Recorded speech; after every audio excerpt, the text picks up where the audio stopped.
Welcome to a journey through the darkest corners of the human mind. Have you ever felt like someone was controlling your thoughts without you even realizing it? That nagging feeling that your decisions weren't entirely your own? Today we're diving deep into the most powerful psychological manipulation tactics ever discovered. These are the secrets that cult leaders, master manipulators, and those who seek control don't want you to know. What you're about to learn will fundamentally change how you see the world around you. Every conversation, every advertisement, every interaction you have could be hiding one of these psychological weapons. And the scariest part, most people never realize they're being manipulated until it's far too late. But here's what makes this different from anything you've heard before.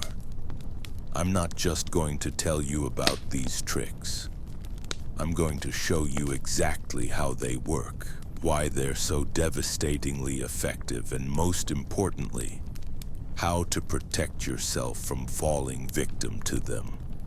Because once you understand these techniques, you'll start seeing them everywhere. By the end of this exploration, you'll possess knowledge that only a select few truly understand. You'll be able to spot manipulation before it takes hold, protect your mind from those who would exploit it, and perhaps most powerfully, you'll never again wonder if someone is trying to control you because you'll know exactly what to look for. The first technique we need to understand is perhaps the most insidious of all. It's called reality erosion. And it works by slowly making you question everything you thought you knew about yourself and the world around you. Imagine someone consistently telling you that your memory is wrong, that events you clearly remember never happened the way you think they did. At first, you dismiss it, you know what you experienced. But what if this happened again and again, day after day, week after week? Eventually, something terrifying begins to happen. You start to doubt your own perception of reality. This is the foundation of psychological control. When someone can make you question your own mind, they've already won half the battle. Your confidence erodes, your independence crumbles, and slowly but surely, you begin to rely on them to tell you what's real and what isn't. The human brain is wired to seek consistency and meaning. When faced with conflicting information, especially from someone we trust or respect, our minds try to reconcile the differences. Manipulators exploit this natural tendency by introducing small contradictions that grow larger over time. They might deny saying something they clearly said, or reframe events to paint themselves in a better light while making you seem unreasonable or confused. What makes this so dangerous is that it doesn't feel like manipulation when it's happening. It feels like genuine confusion, like maybe you really did misremember or misunderstand. The manipulator appears helpful, patient, even concerned about your apparent memory problems. They position themselves as the stable, reliable source of truth in your increasingly uncertain world. This technique has been used throughout history by totalitarian regimes, abusive partners, and cult leaders. It's the reason why victims often defend their abusers, why people stay in toxic situations long after they should leave, and why entire populations can be led to believe things that seem obviously false to outside observers. The key to this manipulation is gradual escalation. It starts with small disagreements about minor details, then slowly builds to questioning major events and even your fundamental understanding of yourself. By the time you realize what's happening, Your ability to trust your own judgment has been so compromised that escape feels impossible. But here's what you need to know to protect yourself. Reality erosion only works when you're isolated from other perspectives. Manipulators will always try to cut you off from friends, family, or anyone who might validate your version of events. They'll tell you that others don't understand your situation, that they're jealous or trying to cause problems. If you find yourself increasingly isolated, if your relationships with others are deteriorating while one person becomes more central to your life, this is a red flag. Another warning sign is when you start apologizing for things that aren't your fault, when you find yourself constantly explaining your actions or feelings, or when you begin to feel like you're going crazy. Trust that inner voice that tells you something isn't right. Your instincts are often more reliable than you think. The second psychological weapon we need to explore is called emotional hijacking. This technique bypasses your rational mind entirely by targeting your deepest emotional needs and fears. Every human being has fundamental emotional needs. We need to feel loved, valued, secure, and understood. We also have primal fears of abandonment, rejection, and being alone. Emotional hijackers identify these needs and fears with surgical precision, then use them as leverage to control your behavior. The process often begins with what feels like the most intense, perfect connection you've ever experienced. They seem to understand you better than anyone ever has. They know exactly what to say to make you feel special, chosen, and deeply appreciated. This isn't accidental. They're studying your responses, learning your triggers, and crafting their approach specifically for you. But this overwhelming positivity serves a purpose beyond just making you feel good. It creates what psychologists call an intermittent reinforcement schedule. After flooding you with attention and affection, they begin to withdraw it unpredictably. One day they're loving and attentive, the next they're cold and distant. You never know which version you're going to get. This unpredictability creates a powerful psychological addiction. Your brain becomes obsessed with figuring out how to get back to that high, that feeling of being special and loved. You start analyzing every interaction, changing your behavior, walking on eggshells, all in desperate pursuit of their approval. The withdrawal phases become opportunities for them to shape your behavior. They might suggest that your friends don't really understand you, that your family is holding you back, or that you need to change certain aspects of yourself to be worthy of their love. Because you're so desperate to return to that emotional high, you comply.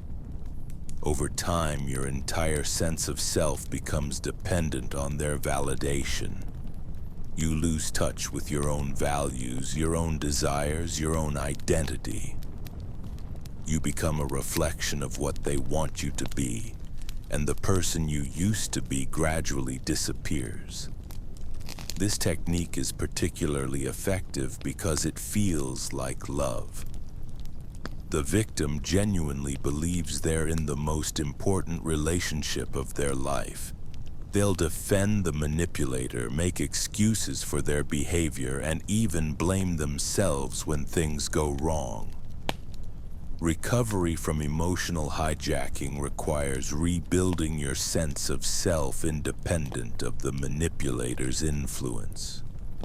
This means reconnecting with old friends, rediscovering interests and values that existed before the relationship, and learning to validate yourself rather than seeking constant external approval.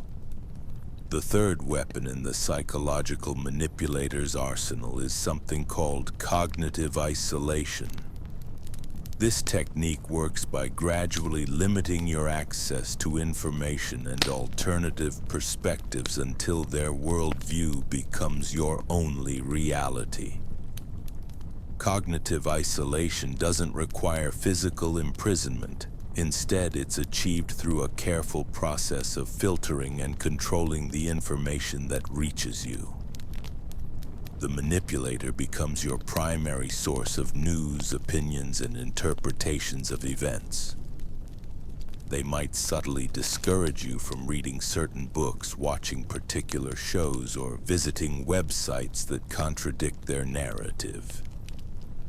They accomplish this not through obvious censorship, but through emotional manipulation. They express disappointment when you show interest in outside sources. They question your judgment for believing unreliable information. They create doubt about the motives of anyone who disagrees with them.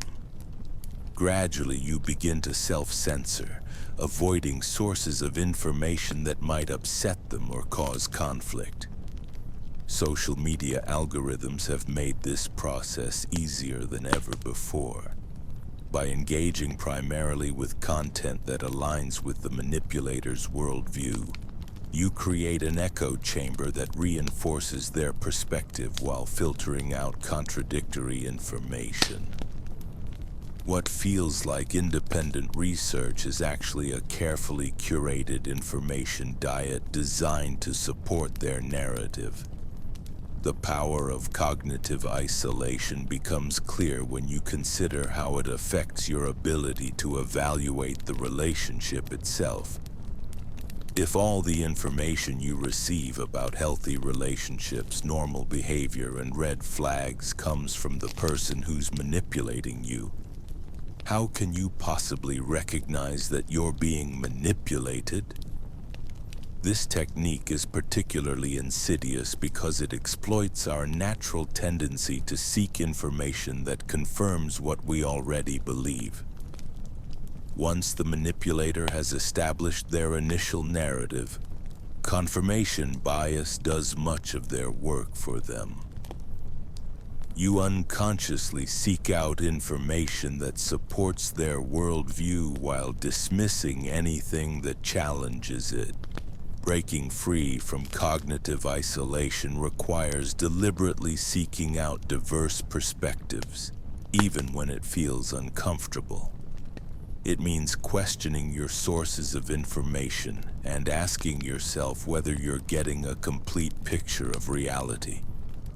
Most importantly, it means recognizing that healthy relationships encourage intellectual curiosity and independent thinking, while manipulative ones discourage it. The fourth psychological technique we must understand is called identity replacement. This is perhaps the most devastating form of manipulation because it doesn't just control your behavior, it fundamentally changes who you are.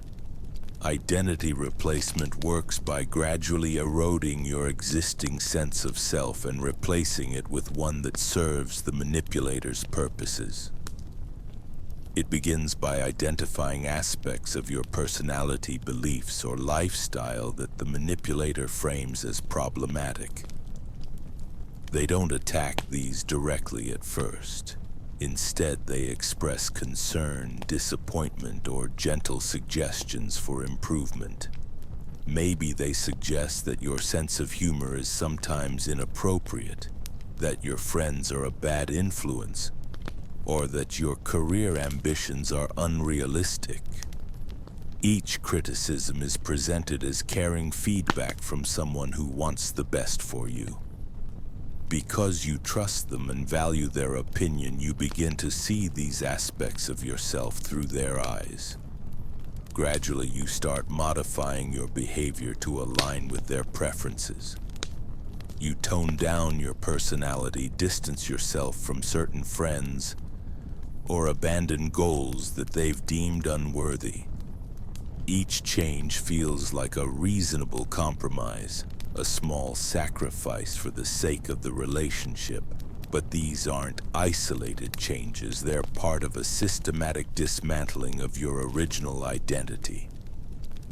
Over time, you become increasingly dependent on the manipulator to define who you are and what you should want. Your own preferences, values, and desires become secondary to theirs.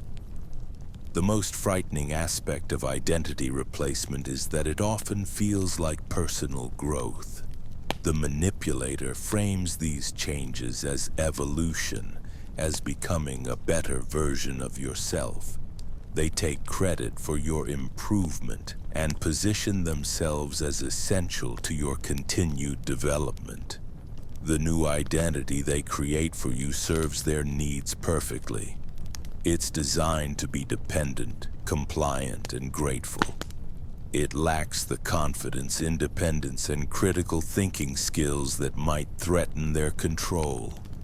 In essence, they've created a version of you that exists primarily to serve them. Recovery from identity replacement is a long and difficult process. It requires grieving the loss of your authentic self while simultaneously working to rediscover who you really are. This means exploring interests, values, and relationships that existed before the manipulation began. It means learning to trust your own judgment again and rebuilding the confidence that was systematically destroyed. The fifth and final technique we'll explore today is called reality anchoring. This is the manipulator's ultimate goal, the point at which their version of reality becomes so deeply embedded in your mind that you can't imagine any other way of seeing the world.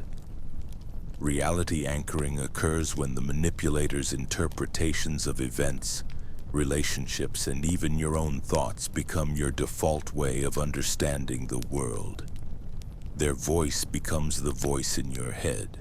Their judgments become your self-criticism. Their fears become your anxieties. This happens through a process of repetitive reinforcement. Every day, in countless small ways, the manipulator reinforces their version of reality. They interpret your emotions for you, explain the motivations of others, and provide the framework through which you understand your experiences. Over time, their perspective becomes so automatic that you forget it's not originally yours. The power of reality anchoring becomes apparent when you try to imagine life without the manipulator. Instead of feeling excited about freedom and independence, you feel terrified and lost. Their reality has become so central to your understanding of yourself and the world that without it, you don't know who you are or how to function. This is why leaving a manipulative relationship or situation can feel impossible even when you intellectually understand that you should. It's not just about losing a person, it's about losing your entire framework for understanding reality. The manipulator has successfully convinced you that their presence is essential for your survival and well-being. Breaking free from reality anchoring requires what psychologists call cognitive restructuring. This means consciously examining the beliefs and assumptions that guide your thinking and asking whether they're actually true or simply inherited from the manipulator. It means rebuilding your ability to interpret your own experiences without their filter. This process is often helped by exposure to other perspectives, whether through therapy, support groups, or relationships with people who knew you before the manipulation began. These outside viewpoints can serve as reality checks, helping you distinguish between thoughts that are genuinely yours and those that were implanted by someone else. The journey back to psychological freedom is neither quick nor easy. It requires courage to question everything you've been taught to believe, strength to sit with uncertainty while you rediscover your authentic self, and patience as you slowly rebuild your capacity for independent thought. But here's what's crucial to understand. Recovery is not only possible, it's inevitable once you recognize what's been done to you. The human spirit has a remarkable capacity for healing and growth. Your authentic self, no matter how deeply buried, is still there waiting to be rediscovered. As we reach the end of this exploration into the darkest corners of psychological manipulation, you now possess knowledge that most people never acquire. You understand how these techniques work, why they're so effective, and most importantly, how to protect yourself and others from falling victim to them. Remember, awareness is your greatest defense. The manipulator's power depends on your ignorance of their methods. Once you can see these techniques for what they are, their effectiveness diminishes dramatically. Trust your instincts, maintain your connections with others, seek diverse perspectives, and never stop questioning the reality that others try to impose upon you. Your mind is your most precious possession. Guard it carefully and never let anyone convince you that their version of reality is the only one that matters. You have the power to think for yourself, to make your own choices, and to live according to your own values. The maze of mental mirrors. Have you ever felt like someone was reading your mind? Like they knew exactly what to say to make you doubt yourself, question your reality, or change your behavior without you even realizing it? What you experienced wasn't magic or intuition, it was psychological manipulation at its finest. And tonight, as you drift towards sleep, you're going to discover just how deep this rabbit hole goes. The human mind is remarkably vulnerable to influence. We think we're rational, independent thinkers, but the truth is far more unsettling. Every day, we're surrounded by invisible forces that shape our thoughts, emotions, and decisions. Some are harmless quirks of human psychology. Others are deliberate weapons designed to control us. Let me tell you about Sarah, a brilliant marketing executive who thought she was immune to manipulation. She prided herself on seeing through sales tactics and psychological tricks. But when she met David at a conference, something felt different. He seemed to understand her perfectly, mirroring her interests, her values, even her speech patterns. She felt an instant connection. What she didn't realize was that David was a master manipulator using advanced psychological techniques to create that bond. Within weeks, Sarah found herself making decisions she'd never normally make. She invested in David's business venture, cut ties with friends who expressed concern, and slowly isolated herself from her support network. The scariest part: she believed every choice was entirely her own. David had weaponized her own psychology against her, using techniques so subtle that Sarah never saw them coming. The architecture of influence. What David understood, and what most people don't, is that the human brain operates on predictable patterns. We have cognitive shortcuts, emotional triggers, and psychological needs that can be exploited by those who understand them. It's not about forcing someone to do something. It's about creating conditions where they want to do it. Consider the power of social proof. We're wired to follow the crowd, to assume that if many people are doing something, it must be right. These aren't just sales tactics, they're psychological manipulations that bypass our critical thinking. But social proof becomes truly dangerous when it's manufactured. Online bots can create the illusion of consensus. Fake reviews, artificial engagement, and coordinated campaigns can make fringe ideas seem mainstream. Before you know it, you're following a crowd that doesn't actually exist. Then there's the principle of reciprocity, our deep-seated need to return favors. It starts innocently enough. Someone holds a door, buys you coffee, or does you a small kindness. You feel obligated to reciprocate. But skilled manipulators weaponize this instinct. They create artificial debts through unsolicited favors, then call in those debts when they need something bigger. The illusion of choice. Perhaps the most insidious manipulation is the illusion of choice. You walk into a restaurant and choose between 3 entrees, feeling like you're in control. But did you question why those specific options were presented?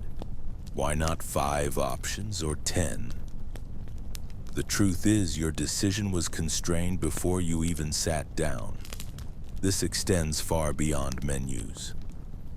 Political debates are framed as binary choices. You're either for us or against us. Product offerings are structured to guide you toward the premium option through deliberate comparison. The key insight is that true choice isn't just about selecting from available options. It's about questioning who created those options and why.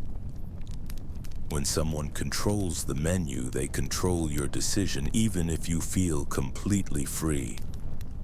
Emotional hijacking. Your emotions are supposed to protect you, to guide you toward good decisions and away from danger. But emotions can also be hacked, manipulated, and turned against you. Fear is perhaps the most powerful tool in the manipulator's arsenal. When you're afraid, your prefrontal cortex, the rational part of your brain, goes offline. You stop thinking critically and start reacting instinctively. This is why fear-based marketing is so effective, why political campaigns use scare tactics, and why abusers keep their victims in a constant state of anxiety. But fear isn't the only emotion that can be weaponized. Love bombing, overwhelming someone with affection and attention, creates an addictive high. When that attention is suddenly withdrawn, victims will do almost anything to get it back. Hope can be manipulated through intermittent reinforcement, keeping people hooked on the possibility that things will get better. Even positive emotions like gratitude and loyalty can be exploited. The memory thief. One of the most disturbing psychological tricks is memory manipulation. You might think your memories are fixed, like videos stored in your brain. But that's not how memory works. Every time you recall something, you're reconstructing it. And that reconstruction can be influenced. Elizabeth Loftus's famous experiment showed how easy it is to implant false memories. Participants were told stories about their childhood, some real and some fabricated. With subtle suggestions and repeated questioning, many participants began remembering events that never happened. And they believed these false memories as strongly as their real ones. This isn't just academic curiosity. Memory manipulation is used in interrogations to extract false confessions, in therapy to create false trauma memories, and in relationships to gaslight victims into questioning their own experiences. When someone controls your past, they control your present understanding of reality. The conformity trap. Humans are social creatures, and our need to belong can override our individual judgment. The Asch conformity experiments demonstrated this powerfully.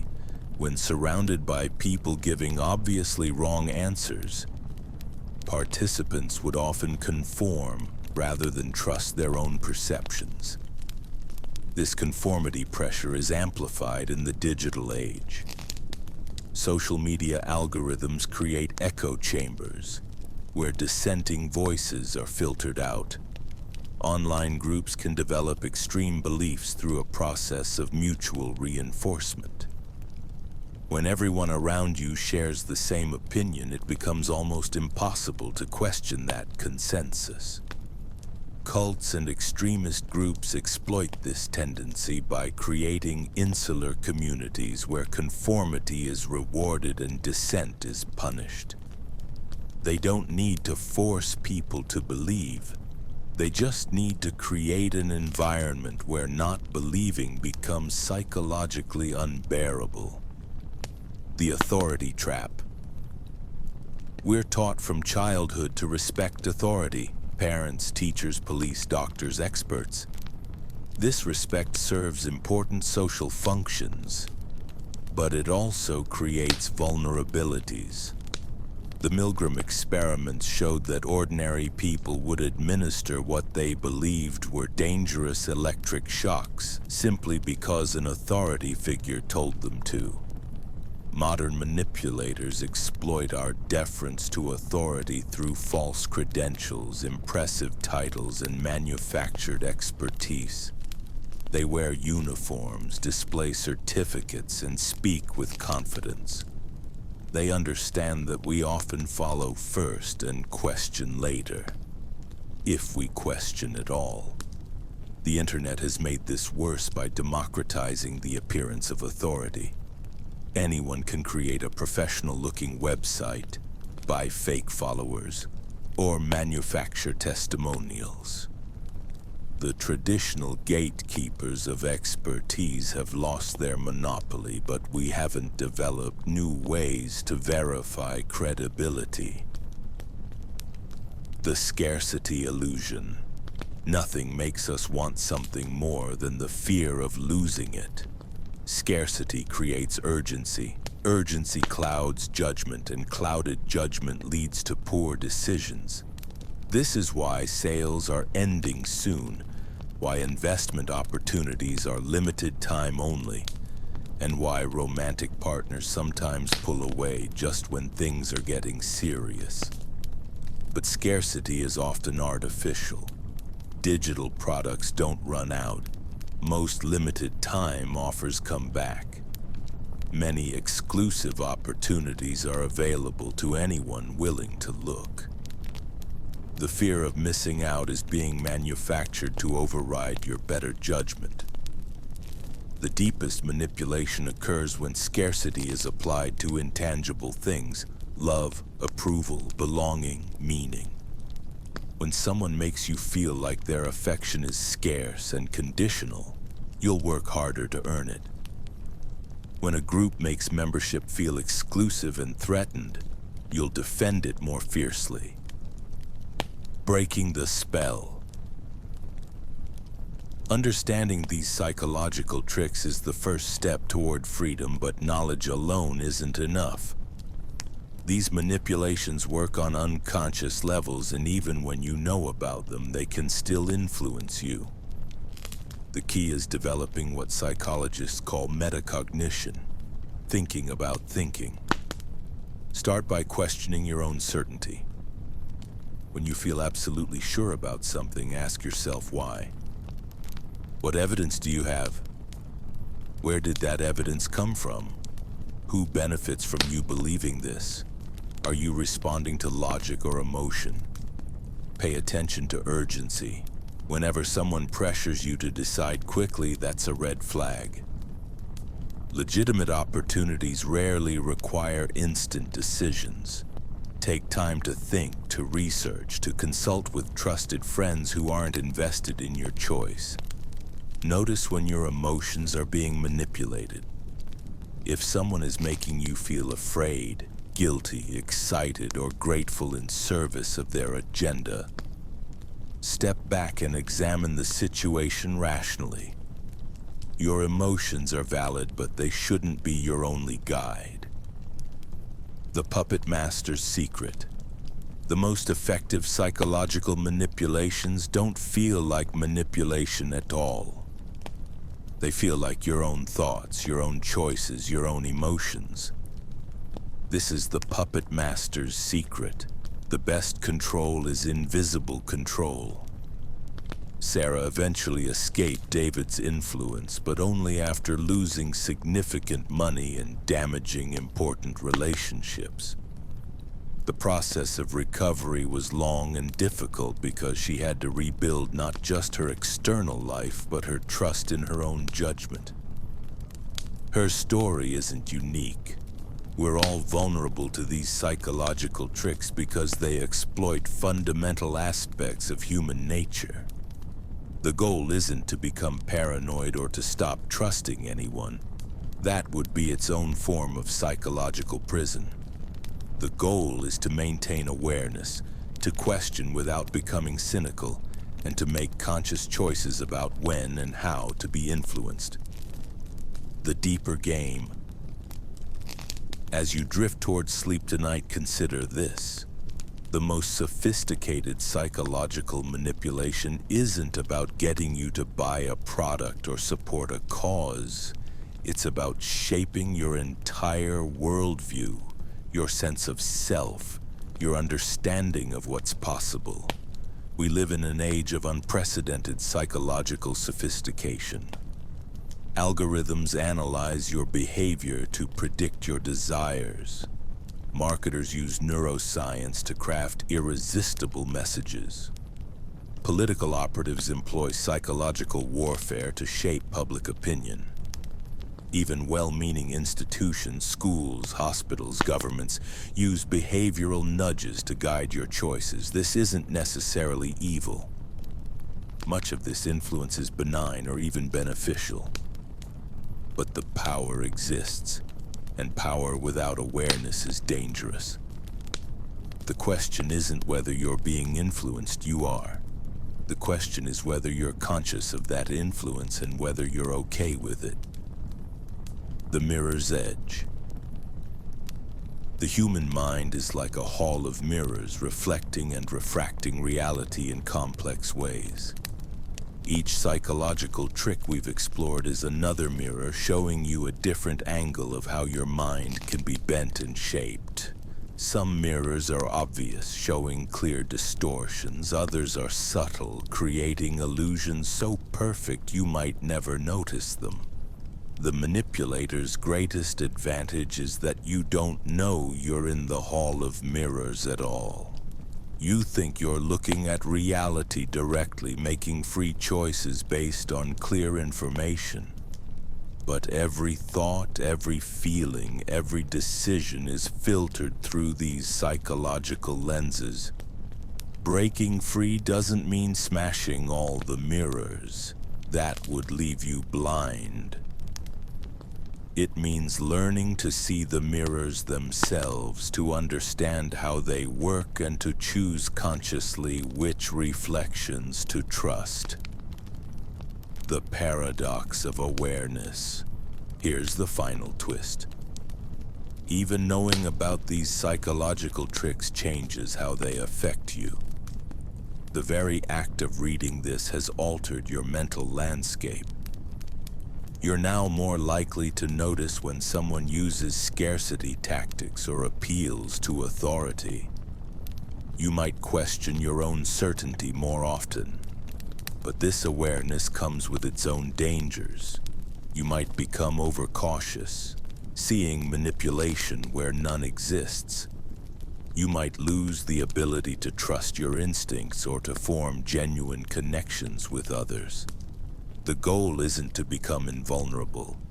It's to become consciously vulnerable, choosing when to open yourself to influence and when to resist. The waking dream. As sleep begins to claim you, remember that the boundary between waking and dreaming isn't as clear as we pretend. In dreams, impossible things seem perfectly logical. We accept bizarre narratives without question. We feel intense emotions about events that never happened. But waking life isn't so different. We accept social realities that would seem absurd to an outside observer. We feel strong emotions about abstract concepts. We make decisions based on incomplete information and unconscious biases. The psychological tricks we've explored are the dream logic of waking life, the ways our minds can be led to accept one reality over another. Understanding them doesn't wake you up from the dream, but it does make you a more lucid dreamer, more aware of when the narrative shifts and why. The infinite game. The game of psychological influence never ends. As defenses evolve, new attacks emerge. As awareness spreads, techniques become more sophisticated. The manipulators and the manipulated are locked in an eternal dance, each move creating the need for a countermove. Your mind is the battlefield, but you don't have to be a passive victim.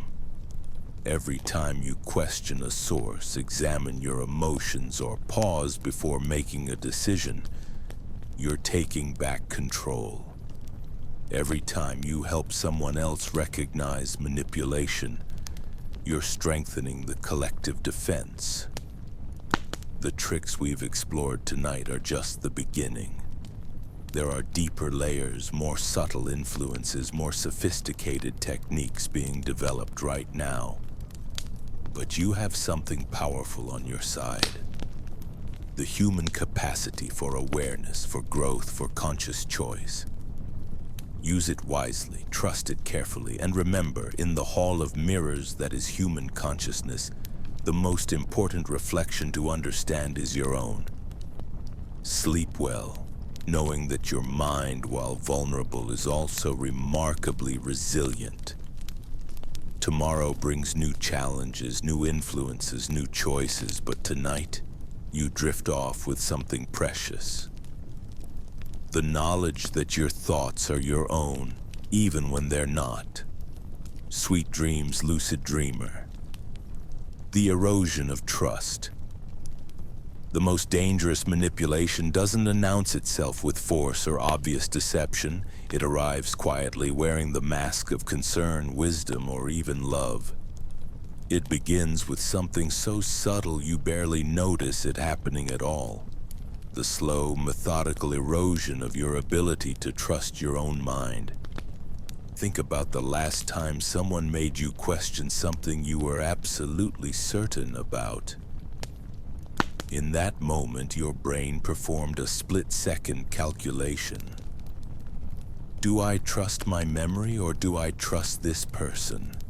And if you've been conditioned properly, you'll choose them over yourself every single time. This is the foundation upon which all psychological manipulation is built. The destruction of your internal compass. Because once someone has convinced you that your own perceptions are unreliable, they become the sole authority on what's real. You stop questioning their version of events and start questioning yourself instead. The scariest part isn't that this happens, it's how naturally it occurs. Our brains are wired to seek consistency and avoid conflict. When someone we trust contradicts our experience, our minds automatically search for ways to reconcile the difference. Maybe I am being too sensitive. Maybe I didn't see what I thought I saw. Maybe they know something I don't. But here's what's really happening. You're being trained to doubt yourself. Each time you defer to someone else's interpretation of reality over your own, you're strengthening their control and weakening your autonomy. It's like a muscle that atrophies from lack of use. The more you rely on others to tell you what's true, the less capable you become of recognizing truth yourself.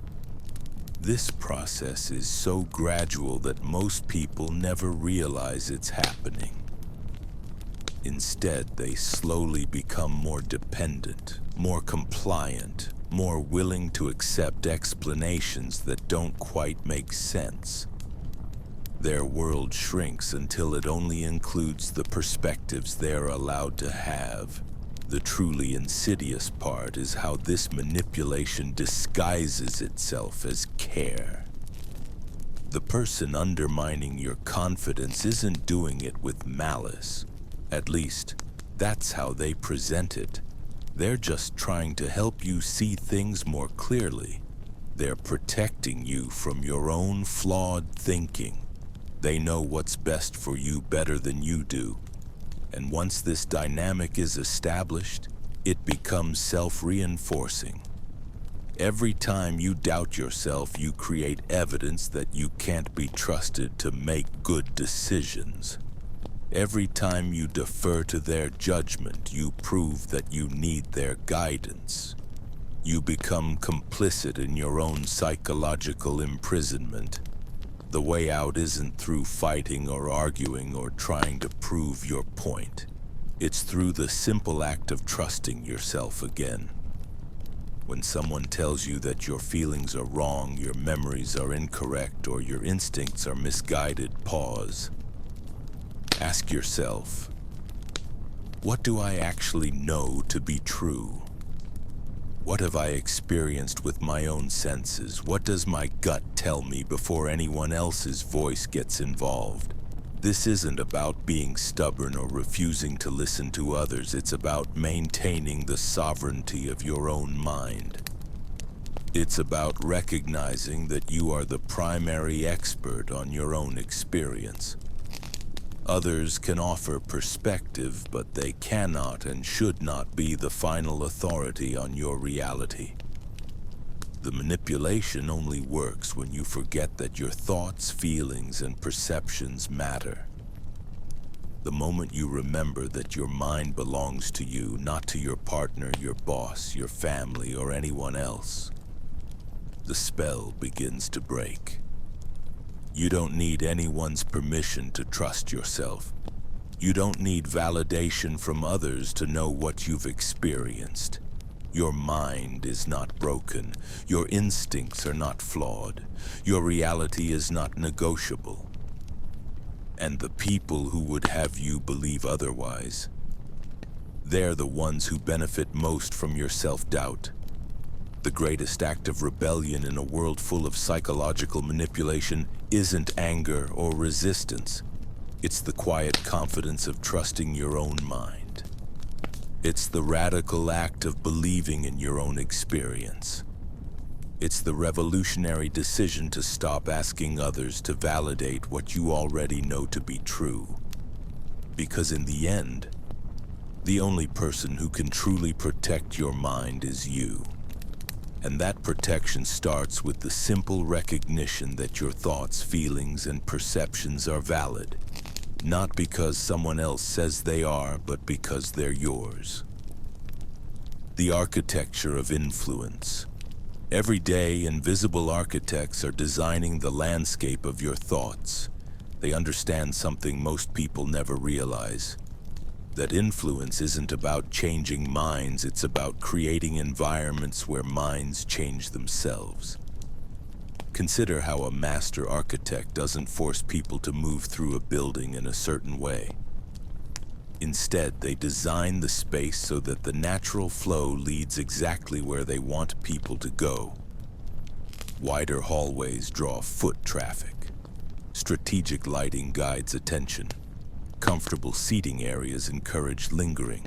The building itself becomes a form of gentle coercion that feels like personal choice. The same principle governs modern psychological influence. The most effective manipulators don't argue with you or try to convince you of anything. They simply arrange the information environment around you so that certain conclusions feel inevitable. They become the architects of your mental landscape. This is why your social media feed looks the way it does. Why certain news stories appear at the top of your search results. Why some products are placed at eye level in stores while others are hidden on bottom shelves. Why certain opinions seem to be everywhere while others appear to barely exist. None of this is accidental. The algorithms that curate your digital experience aren't neutral. They're designed to show you more of what you've already engaged with, creating the illusion that your existing beliefs are widely shared and obviously correct.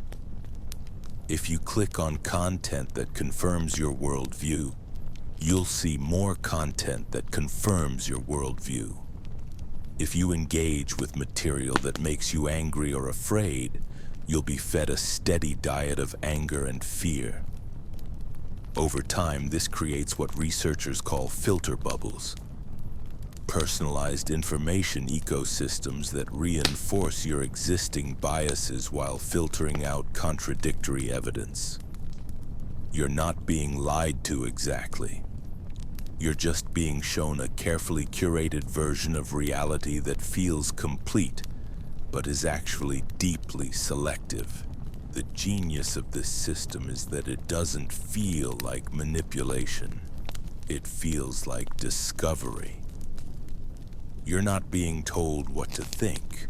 You're simply seeing evidence that confirms what you already suspected. The algorithm isn't pushing an agenda, it's just showing you what's popular and relevant. You're not in an echo chamber. You're just naturally gravitating toward information that makes sense to you. But here's what's really happening.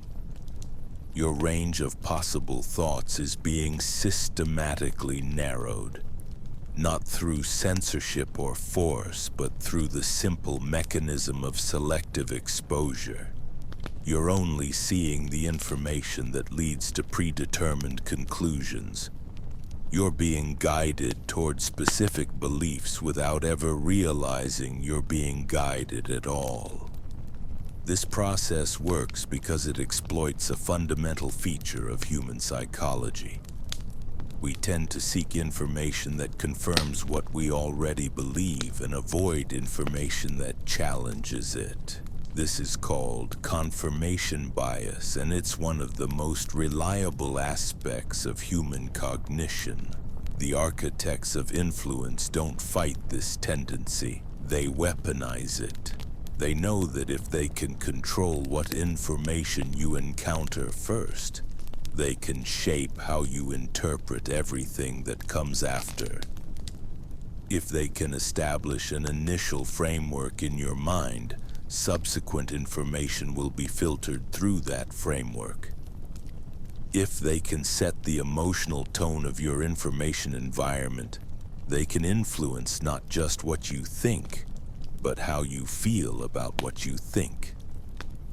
The most sophisticated influence operations don't try to change your mind about specific issues. Instead, they shape the underlying cognitive and emotional patterns that determine how you process information.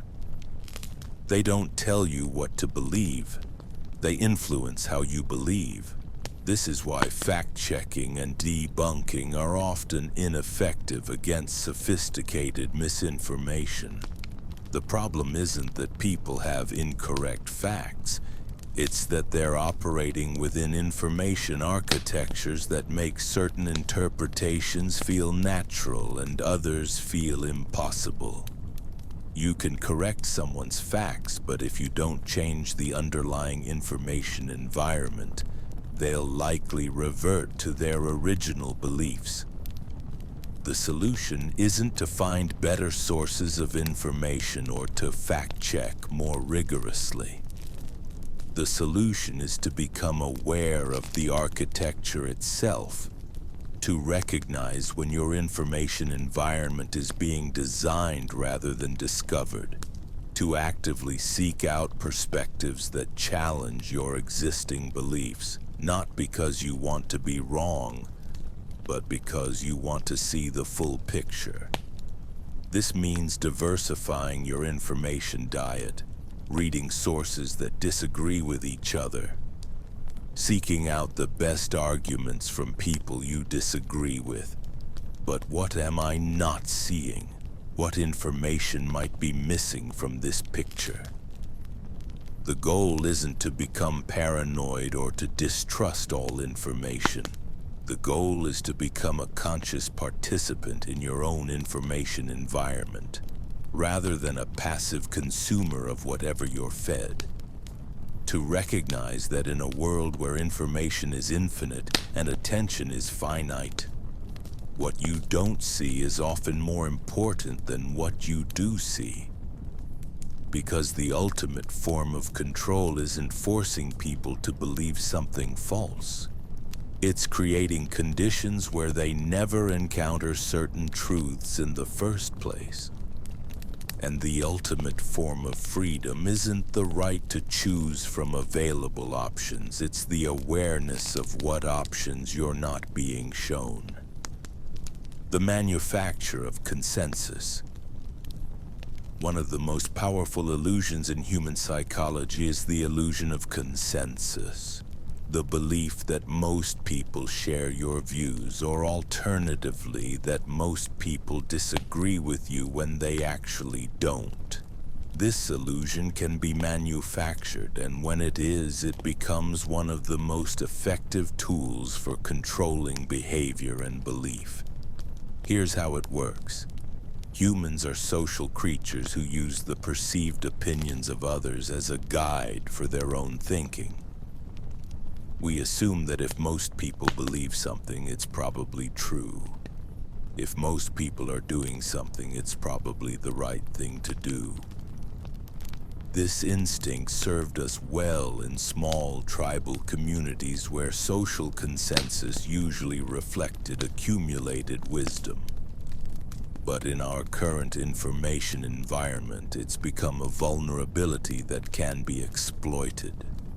The manufacture of consensus begins with the strategic amplification of certain voices while suppressing others.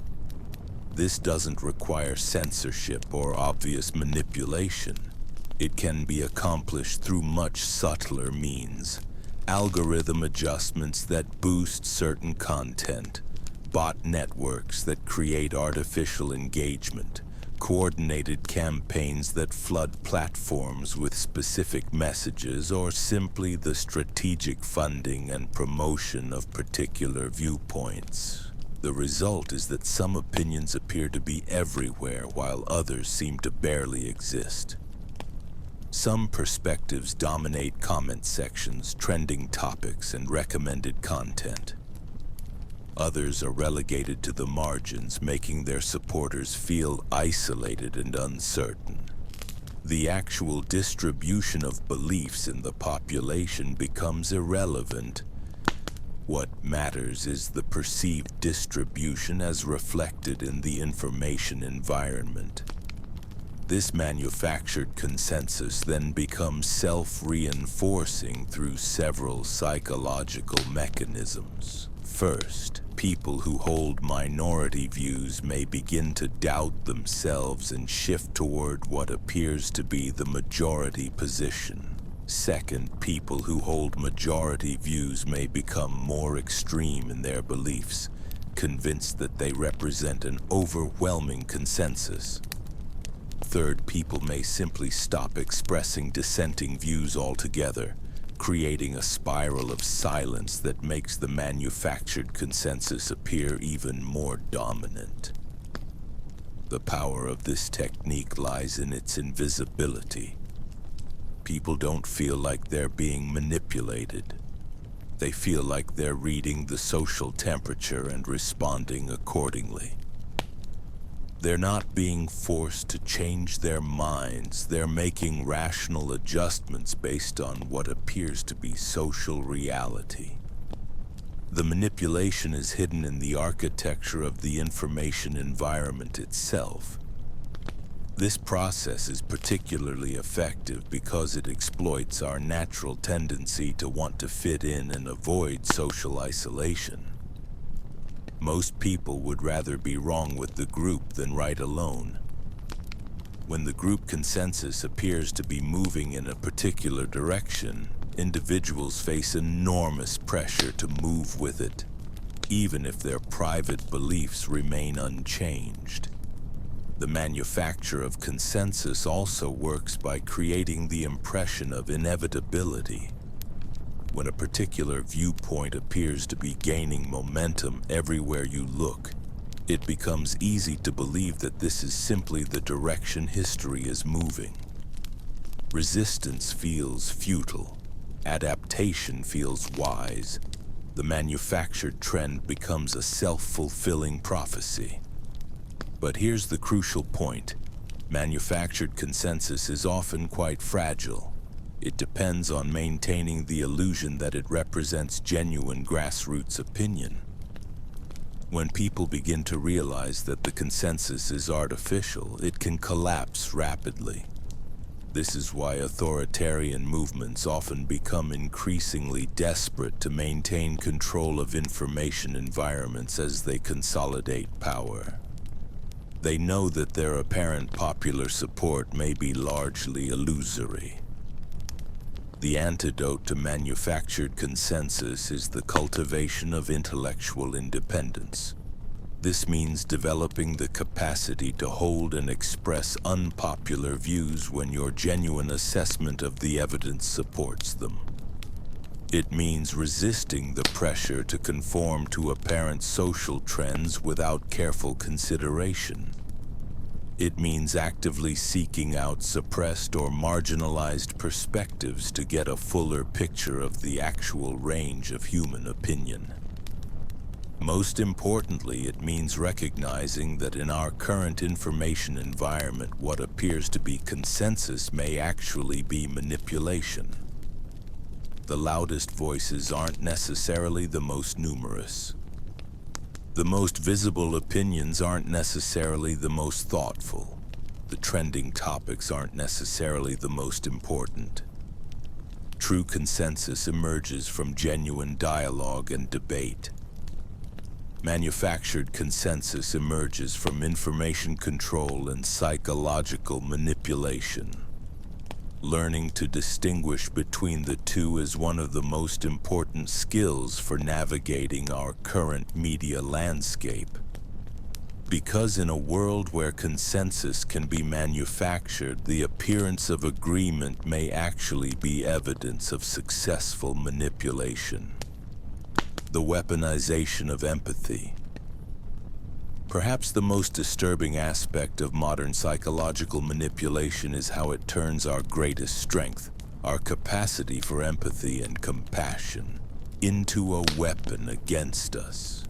The very qualities that make us human, that allow us to connect with others and build meaningful relationships, can be exploited by those who understand how to trigger and misdirect our natural caring instincts. Empathy is supposed to help us understand and respond to genuine suffering. But when it's weaponized, it becomes a tool for creating artificial suffering that serves the manipulator's agenda. This might involve exaggerating minor problems, manufacturing crises that don't actually exist, or presenting complex issues in ways that trigger emotional responses rather than rational analysis. The process often begins with the identification of your core values and emotional triggers. What makes you feel compassionate? What injustices anger you? What suffering moves you to action? Once these emotional buttons are mapped, they can be pushed systematically to generate predictable responses. You're not being asked to abandon your values. You're being manipulated into expressing them in ways that serve someone else's interests. This weaponization often takes the form of emotional blackmail disguised as moral obligation. You're told that failing to support a particular cause, policy, or person makes you complicit in harm. Your natural desire to be a good person is used to pressure you into compliance. Questions about the effectiveness, necessity, or unintended consequences of proposed actions are framed as evidence of callousness or moral deficiency. The manipulation becomes particularly insidious when it involves real problems that genuinely deserve attention and compassion. The manipulator doesn't need to invent suffering. They just need to shape how you think about existing suffering in ways that serve their agenda. They can take legitimate concerns and amplify them beyond proportion, or direct your attention toward problems that benefit from your involvement while steering you away from problems that don't. One of the most effective tactics is the creation of artificial urgency around genuine issues.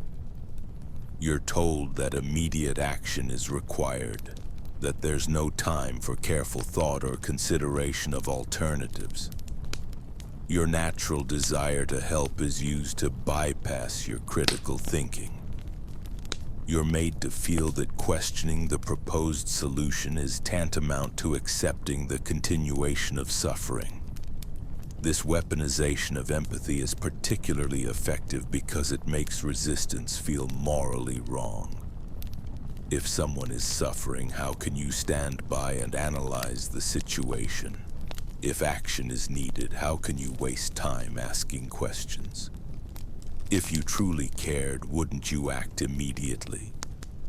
The manipulator positions themselves as the voice of compassion while casting doubt and deliberation as forms of cruelty. But genuine compassion requires wisdom as well as feeling. True empathy involves understanding not just immediate emotional needs, but long-term consequences and complex causation. Authentic caring means asking difficult questions about whether proposed solutions will actually help, whether they might cause unintended harm, and whether there might be better alternatives. The weaponization of empathy often involves a false choice between caring and not caring, between action and inaction. You're told that if you don't support the specific solution being proposed, you don't care about the problem. If you want to think carefully before acting, you must not feel urgently about the suffering involved. This is a manipulation technique designed to short-circuit rational deliberation. Protecting yourself from this manipulation doesn't mean becoming less empathetic. It means becoming more thoughtfully empathetic. It means caring enough about genuine suffering to ensure that your compassionate impulses are directed toward truly helpful actions rather than self-serving manipulation. This requires developing the capacity to separate emotional manipulation from legitimate emotional appeals. It means asking, who benefits from my emotional response? What am I not being told about this situation? Are there other perspectives I should consider? What are the potential unintended consequences of the proposed action? Most importantly, it means recognizing that your compassion is precious and should be directed thoughtfully. People who truly care about solving problems want your empathy to be well-informed and effectively directed. People who want to exploit your empathy will pressure you to act immediately without thinking carefully. The ultimate protection against weaponized empathy is the development of what we might call compassionate skepticism. The ability to care deeply while thinking clearly, to feel genuinely while acting wisely. The web of deception, when reality becomes a weapon. Your mind is under siege every single day and you don't even know it. Right now, as you listen to these words, invisible forces are working to reshape how you think, what you believe, and who you trust. This isn't conspiracy theory paranoia. This is the documented reality of how psychological manipulation has evolved into something far more sophisticated and dangerous than most people realize. Think about the last major decision you made. The person you voted for, the product you bought, the relationship you stayed in or walked away from. How certain are you that those choices were truly yours? Because what I'm about to reveal will make you question everything you think you know about your own mind. We live in an age where manipulation has become invisible, woven so seamlessly into our daily experiences that we mistake it for our own thoughts. The techniques being used against us aren't crude or obvious anymore. They're surgical, precise, and terrifyingly effective. Consider this. Every time you scroll through social media, algorithms are analyzing your emotional state, learning your triggers and feeding you content designed to keep you engaged, angry, or afraid. Every advertisement you see has been crafted using decades of psychological research to bypass your rational mind. Every news story you read has been framed to make you feel a certain way before you even process the facts. But it goes deeper than marketing and media. These same psychological weapons are being used in relationships, workplaces, and political movements to control how people think and behave. The difference between influence and manipulation isn't just academic anymore. It's the difference between freedom and psychological imprisonment. The architecture of mental control. What makes modern psychological manipulation so dangerous is that it operates on multiple levels simultaneously. While your conscious mind is focused on one thing, your subconscious is being programmed with something else entirely. It's like being hypnotized while you're wide awake, convinced you're making rational decisions when you're actually following a script someone else wrote. Take the phenomenon of reality distortion. When someone systematically undermines your ability to trust your own perceptions, they're not just lying to you. They're erasing your capacity to know what truth is. They create a world where up might be down, where your memories might be false, where your emotions might be manufactured. And once that foundation is cracked, they can rebuild your reality however they choose. This happens through a process that psychologists call environmental control. It starts small. Maybe someone questions a detail of something you remember. Maybe they reframe a conversation you had. Maybe they introduce doubt about a belief you hold. Each instance seems minor, even reasonable, but together they create a pattern that slowly erodes your confidence in your own mind. The most insidious part is how this makes you dependent on external validation. When you can't trust your own thoughts and feelings, you start looking to others to tell you what's real. And whoever controls that external validation controls you. The emotional hijacking system. But reality distortion is just one weapon in the arsenal. Perhaps even more powerful is the systematic hijacking of your emotional responses. Your feelings aren't just personal experiences anymore. They're data points being collected, analyzed, and weaponized against you. This emotional manipulation works through what researchers call manufactured urgency. Think about how many times in the last week you felt pressured to act quickly on something. A limited time offer, breaking news that demanded your immediate attention, a relationship crisis that needed to be resolved right now. How many of those urgent situations were actually urgent? And how many were designed to bypass your rational thinking? When you're emotionally heightened, whether through fear, anger, excitement, or desperation, your brain literally changes how it processes information.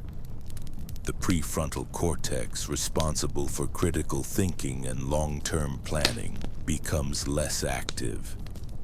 The amygdala, which handles fight or flight responses, takes over. In this state, you're not thinking clearly, you're reacting. And that's exactly when you're most vulnerable to manipulation. The people who understand this don't just use it occasionally. They create entire systems designed to keep you in a constant state of emotional reactivity. Social media platforms are engineered to trigger outrage, envy, and fear because those emotions keep you scrolling. News outlets prioritize stories that make you angry or afraid because anger and fear drive engagement. Political movements use manufactured crises to keep supporters mobilized and opponents off balance. The illusion of choice. But perhaps the most sophisticated form of modern manipulation is the illusion of choice itself. You think you're making decisions, but the options you're choosing between have been carefully curated to ensure that no matter what you pick, someone else benefits. This works through a process called choice architecture, instead of forcing you to do something which you might resist. Manipulators simply control the menu of options available to you. They make some choices seem obviously bad, others seem moderately acceptable, and ones seem clearly best. You feel like you're exercising free will, but you're actually being guided toward a predetermined outcome. Think about how this plays out in politics. You're given 2 or 3 candidates to choose from, but who decided those were the only viable options? You're presented with a few positions on complex issues, but who framed the debate in those terms? You're told these are the most important problems facing society, but who set that agenda? The same thing happens in personal relationships, career decisions, and consumer choices. The feeling of autonomy is preserved while actual autonomy is quietly eliminated. The social proof trap. Humans are social creatures wired to look to others for cues about how to behave and what to believe. This instinct, which helped our ancestors survive in groups, has become one of the most exploited vulnerabilities in modern society. Social proof manipulation works by creating the illusion that everyone else is doing, thinking, or believing something. Once you think the crowd is moving in a certain direction, your natural tendency is to follow, even if the crowd doesn't actually exist. This happens through manufactured consensus. Bot networks on social media create the appearance of widespread support for ideas that might actually be quite unpopular. Paid actors at political rallies make movements seem larger than they are. Fake reviews and testimonials make products seem more trusted than they deserve to be. The result is a world where it's increasingly difficult to know what's genuinely popular and what's just been made to appear popular. And since people naturally want to be on the winning side, this artificial consensus becomes self-fulfilling. Fake popularity becomes real popularity, fake movements become real movements, and fake beliefs become real beliefs. The authority deception. Another fundamental human instinct being weaponized is our tendency to defer to authority. We're taught from childhood to listen to experts, follow rules, and respect those in positions of power. This generally serves society well, but it also creates a massive vulnerability. Authority manipulation works by hijacking the symbols and language of legitimate authority while serving illegitimate purposes. Someone puts on a white coat and suddenly people trust their medical advice, even if they're not actually a doctor. Someone speaks with confidence about complex topics and people assume they must be experts even if they're completely unqualified. Someone uses official-sounding language and people believe they represent institutions they don't actually work for. The most dangerous version of this is borrowed authority, where manipulators claim to speak for science, democracy, freedom, or other widely respected concepts, while actually undermining those very things. They wrap their agenda in the language of the thing they're destroying, making it much harder for people to recognize what's actually happening. The memory wars. Perhaps most disturbing of all is how our memories themselves have become battlegrounds. What you remember about your past experiences shapes who you are and how you see the world. If someone can alter those memories, they can alter your entire sense of reality. This happens through a process called memory reconsolidation. Every time you recall a memory, your brain essentially rewrites it. Small details change, emotions shift, context gets reframed. This natural process can be exploited by people who understand how to introduce false elements during the recall process. Over time, you can be made to remember things that never happened, or forget things that did. You can be convinced that your motivations were different than they actually were, that events unfolded differently than they did, that people said things they never said. This isn't just theoretical. It happens in abusive relationships where partners gradually rewrite the history of conflicts and interactions. It happens in political movements where followers are slowly convinced that they always believed things they actually came to believe recently. It happens in cults where members' entire life stories are reframed to support the group's narrative. The dependency trap. All of these techniques work together to create psychological dependency. When you can't trust your own thoughts, emotions, memories, or perceptions, you become reliant on external sources to tell you what's real. And whoever controls those sources controls you. This dependency is carefully cultivated through a process that mirrors addiction. First, you're given something that feels good, like validation, certainty, or belonging. Then that source becomes unreliable, creating anxiety and confusion.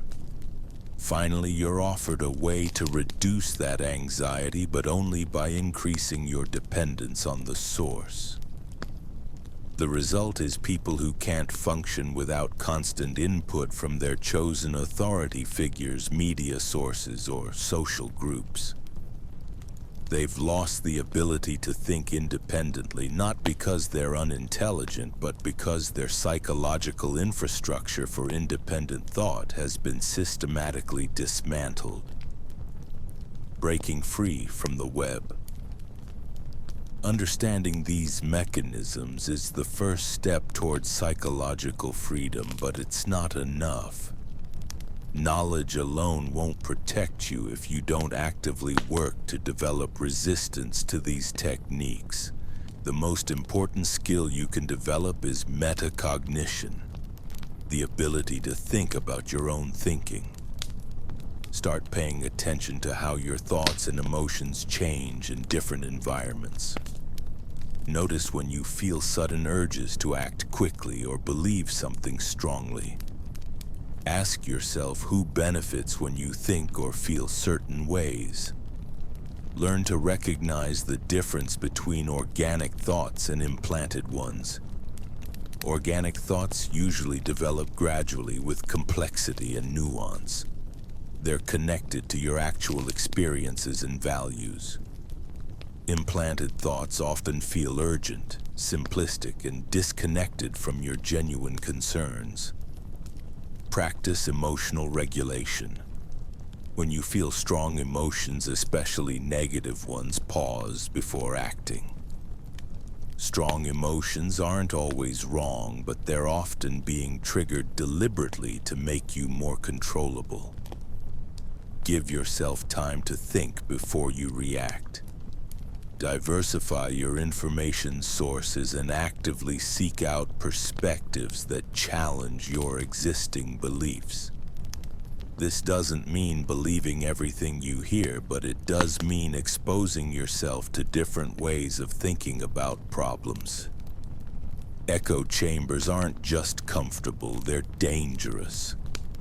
Most importantly, learn to trust yourself again. Your intuition, your critical thinking abilities, and your moral compass are more reliable than any external authority, no matter how credentialed or confident they appear. The goal isn't to become paranoid or isolated, but to become psychologically sovereign. The choice that defines everything. We're living through a historical moment when the battle for human consciousness has never been more intense. The technologies and techniques available to those who would control minds have never been more powerful. But neither has our understanding of how these systems work and how to resist them. The choice you face isn't just about any single decision you'll make.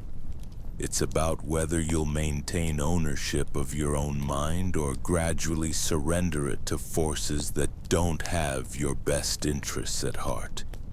It's about whether you'll think your own thoughts or think the thoughts that others want you to think. This isn't a choice you make once. It's a choice you make every day, in every interaction with every piece of information you encounter. The price of psychological freedom is eternal vigilance, not just against obvious threats, but against the subtle, sophisticated, and seemingly helpful influences that surround us constantly. Your mind is the last frontier of freedom. Everything else, your finances, your relationships, your opportunities, your future, flows from the thoughts you think and the beliefs you hold. Protect that space fiercely, because once it's truly lost, everything else becomes meaningless. The question isn't whether psychological manipulation exists or whether it's being used against you. The question is whether you'll recognize it when it happens, and whether you'll have the strength to resist it when you do. The architecture of influence. Imagine for a moment that you're standing in a room where every decision you think you're making freely has actually been carefully orchestrated. The temperature, the lighting, even the way the furniture is arranged, all of it designed to guide your thoughts in a specific direction. This isn't science fiction. This is the reality of advanced psychological influence, and it surrounds us every moment of every day. What you're about to discover goes beyond simple persuasion techniques. We're entering the realm of cognitive architecture, the systematic restructuring of how people process information, form beliefs, and make decisions. These aren't just tricks used by marketers or politicians. They're the fundamental building blocks of human influence, weaponized by those who understand the deepest vulnerabilities of the mind. The illusion of independent thought. Let's start with something unsettling. That voice in your head, the one you consider to be purely your own thoughts, how much of it is actually yours? Recent advances in understanding cognitive manipulation reveal that our internal dialogue can be subtly influenced by external forces in ways that feel completely natural. Consider the phenomenon of ideological seeding. This isn't about changing someone's mind through argument or debate. Instead, it's about planting conceptual frameworks so deeply that they become the lens through which all future information is processed. A skilled practitioner doesn't tell you what to think. They restructure how you think. You walk into a space where certain symbols, colors, or even scents have been strategically placed. Your conscious mind barely notices them, but your subconscious begins forming associations. Within minutes, your brain is predisposed to accept certain types of information while filtering out contradictory data. But here's where it becomes truly insidious. Once these cognitive frameworks are established, they become self-reinforcing. Your mind starts seeking out information that confirms the implanted perspective while dismissing evidence that challenges it. You become an active participant in your own mental conditioning, all while believing you're thinking independently. The weaponization of empathy. One of the most sophisticated forms of psychological manipulation involves turning your greatest strength, your capacity for empathy, into a weapon against your own judgment.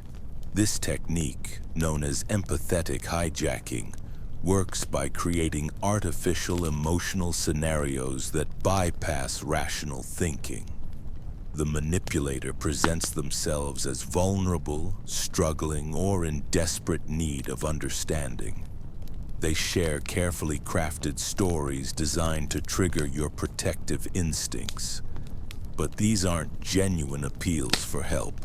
They're psychological Trojan horses designed to establish an emotional connection that can later be exploited. Once this empathetic bond is formed, your critical thinking faculties become compromised. You stop asking important questions because doing so feels cruel. You ignore red flags because acknowledging them would mean admitting that someone you care about might be deceiving you. Your compassion, which should be a source of strength, becomes a vulnerability that can be systematically exploited. The most dangerous aspect of empathetic hijacking is how it transforms the victim into an active defender of their manipulator. When others point out concerning behaviors, the victim doesn't just dismiss the warnings. They become emotionally invested in proving the manipulator's innocence. They've been conditioned to see any criticism as an attack on their own judgment and character. Reality distortion fields. In the world of advanced psychological manipulation, there exists a technique so powerful that it can literally alter someone's perception of reality itself. This isn't hypnosis or suggestion. It's the systematic reconstruction of someone's entire experiential framework. The process begins with reality anchoring, the establishment of certain unquestionable truths that become the foundation for all other beliefs. These anchors are usually things that seem obviously true or emotionally resonant. Once these anchors are firmly in place, the manipulator can gradually introduce information that contradicts observable reality, but which logically follows from the established anchors. The victim finds themselves in an impossible situation. Their direct experience tells them one thing, but their logical framework, built on those carefully planted anchors, tells them something completely different. Faced with this cognitive dissonance, most people choose to trust the framework rather than their own senses. This technique is so effective because it doesn't feel like manipulation, it feels like enlightenment. The victim believes they're seeing through illusions that others cannot perceive. They become convinced that their distorted view of reality is actually a more sophisticated understanding of how the world really works. The metacognitive trap. Perhaps the most elegant form of psychological manipulation involves targeting not just what people think, but how they think about thinking itself.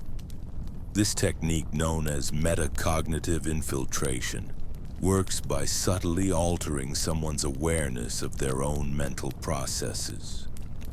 The manipulator begins by making the target hyper-aware of their own biases and cognitive limitations. They introduce concepts about psychological manipulation, logical fallacies, and critical thinking, but with subtle distortions embedded within otherwise accurate information. The target becomes convinced they're developing sophisticated mental defenses, when in reality they're being programmed with specific vulnerabilities. The genius of this approach is that it makes the target feel intellectually superior while actually making them more susceptible to manipulation. They become so focused on detecting obvious forms of influence that they miss the subtle psychological architecture being constructed around them. They develop a false sense of security, believing their newfound awareness makes them immune to deception. The social proof matrix. Human beings are fundamentally social creatures, and our sense of reality is largely constructed through social validation. Advanced manipulators understand this and have developed techniques for artificially manufacturing social consensus to support whatever narrative serves their purposes. This goes far beyond simple fake reviews or astroturfing. We're talking about the creation of entire social ecosystems designed to reinforce specific beliefs and behaviors. Multiple seemingly independent sources, experts, influencers, ordinary people, all converge on the same conclusions through what appears to be organic social proof. The target finds themselves surrounded by evidence that everyone believes a certain thing or behaves in a certain way. But this social proof isn't genuine. It's been carefully orchestrated. The experts have been coached, the influencers have been paid, and the ordinary people have themselves been subjected to the same manipulation techniques. What makes this particularly insidious is that once someone accepts this manufactured consensus, they become part of the machinery themselves. They begin unconsciously promoting the manipulator's agenda to others, genuinely believing they're sharing important insights or helpful information. Temporal manipulation. One of the most sophisticated techniques in psychological manipulation involves the distortion of time perception itself. By carefully controlling the pace and timing of information delivery, skilled manipulators can create artificial urgency, false scarcity, or the illusion that certain ideas are emerging naturally over time. This technique works by exploiting the fact that our brains use temporal patterns to assess the validity and importance of information. Ideas that seem to develop gradually feel more trustworthy than those presented all at once. Urgent situations trigger different decision-making processes than relaxed contemplation. A master manipulator can compress months of conditioning into hours by creating the right temporal framework. They can make someone feel like they're making a careful, considered decision when they're actually responding to artificially induced time pressure. They can make radical changes feel natural by spreading them across a timeline that feels organic but is actually precisely calculated. The paradox of resistance. Perhaps the most disturbing aspect of advanced psychological manipulation is how it turns the target's natural resistance against itself. The more someone tries to resist manipulation, the deeper they can be drawn into it. If the manipulator understands how to exploit the psychology of resistance itself. This technique involves presenting the manipulation as its own opposite. The manipulator positions themselves as someone fighting against manipulation and influence. They teach the target to recognize and resist certain types of psychological pressure, while simultaneously applying different, more subtle forms of influence. The target becomes convinced that by following the manipulator's guidance, they're protecting themselves from manipulation.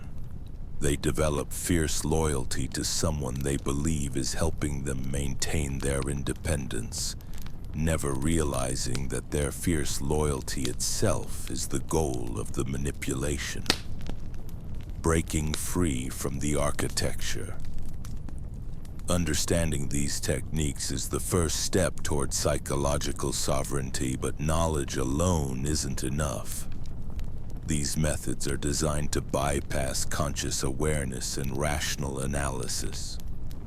They work on levels of cognition that pure intellectual understanding cannot easily reach. True protection requires developing what we might call metacognitive vigilance, the ability to step outside your own thinking processes and observe them objectively. It means regularly questioning not just what you believe, but why you believe it, how those beliefs developed, and what psychological pressures might be shaping your judgment. It means paying attention to your emotional responses to information and asking whether those emotions might be artificially induced. It means seeking out perspectives that genuinely challenge your worldview, not just sources that confirm your existing beliefs while making you feel intellectually superior. Most importantly, it means accepting that everyone, including you, is susceptible to these techniques. The moment you believe you're too smart, too aware, or too strong to be manipulated is the moment you become most vulnerable to the very techniques designed to exploit that confidence. The responsibility of knowledge. As you drift towards sleep tonight, carrying this knowledge with you into your dreams, remember that awareness brings responsibility. Understanding how the mind can be influenced means you have the power to protect not just yourself, but others who might be vulnerable to these techniques. In a world where the architecture of influence grows more sophisticated every day, your consciousness becomes an act of resistance. Your ability to think independently, to question narratives, to maintain psychological sovereignty, these aren't just personal gifts. They're acts of service to a world that desperately needs people who can see clearly through the carefully constructed illusions that surround us. The techniques you've learned about tonight are being used right now in countless ways by countless actors with countless agendas. But now you know they exist. Now you can begin to see the architecture that was previously invisible. And in that seeing, you reclaim the most fundamental human right of all, the right to your own mind. Sleep well, but sleep aware. For tomorrow you'll wake to a world full of influence and persuasion, but you'll see it with new eyes. You've been warned. What you're about to hear will fundamentally change how you see every interaction, every relationship, every moment of persuasion in your life. These aren't just psychological insights. They're weapons of the mind.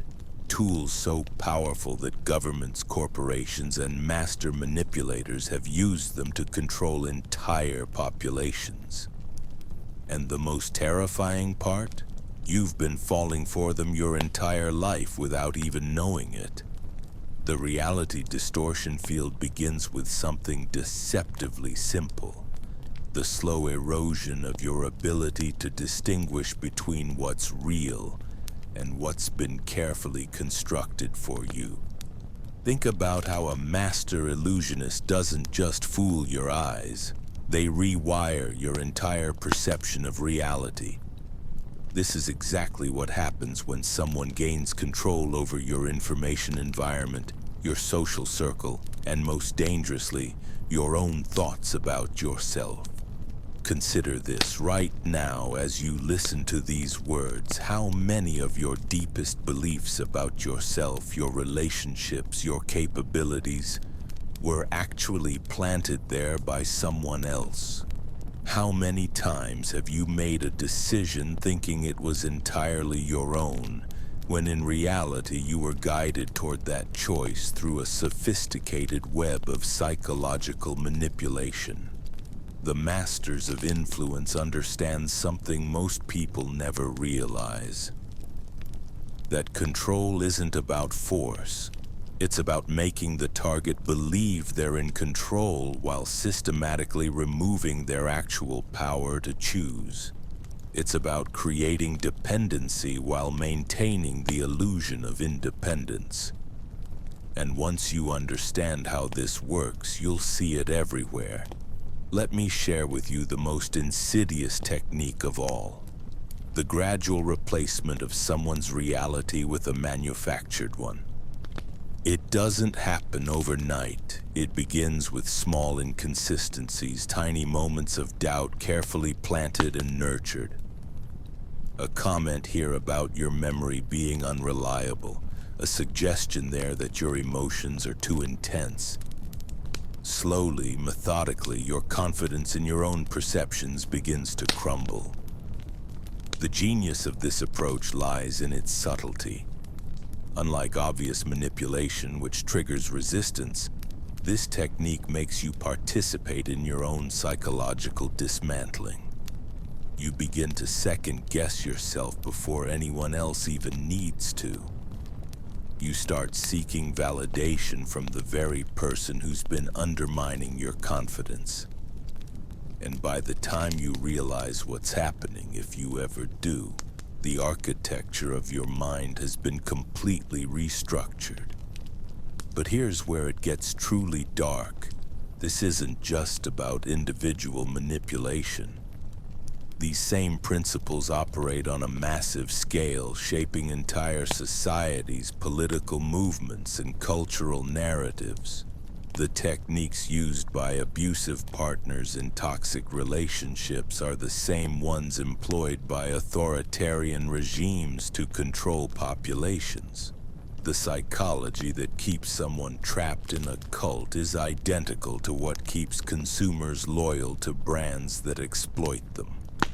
What makes these techniques so effective is that they exploit fundamental aspects of human psychology that evolved to help us survive. Our need for social connection becomes a pathway for isolation. Our desire for certainty becomes a tool for confusion. Our capacity for empathy becomes a weapon used against us. The very traits that make us human become the mechanisms of our control.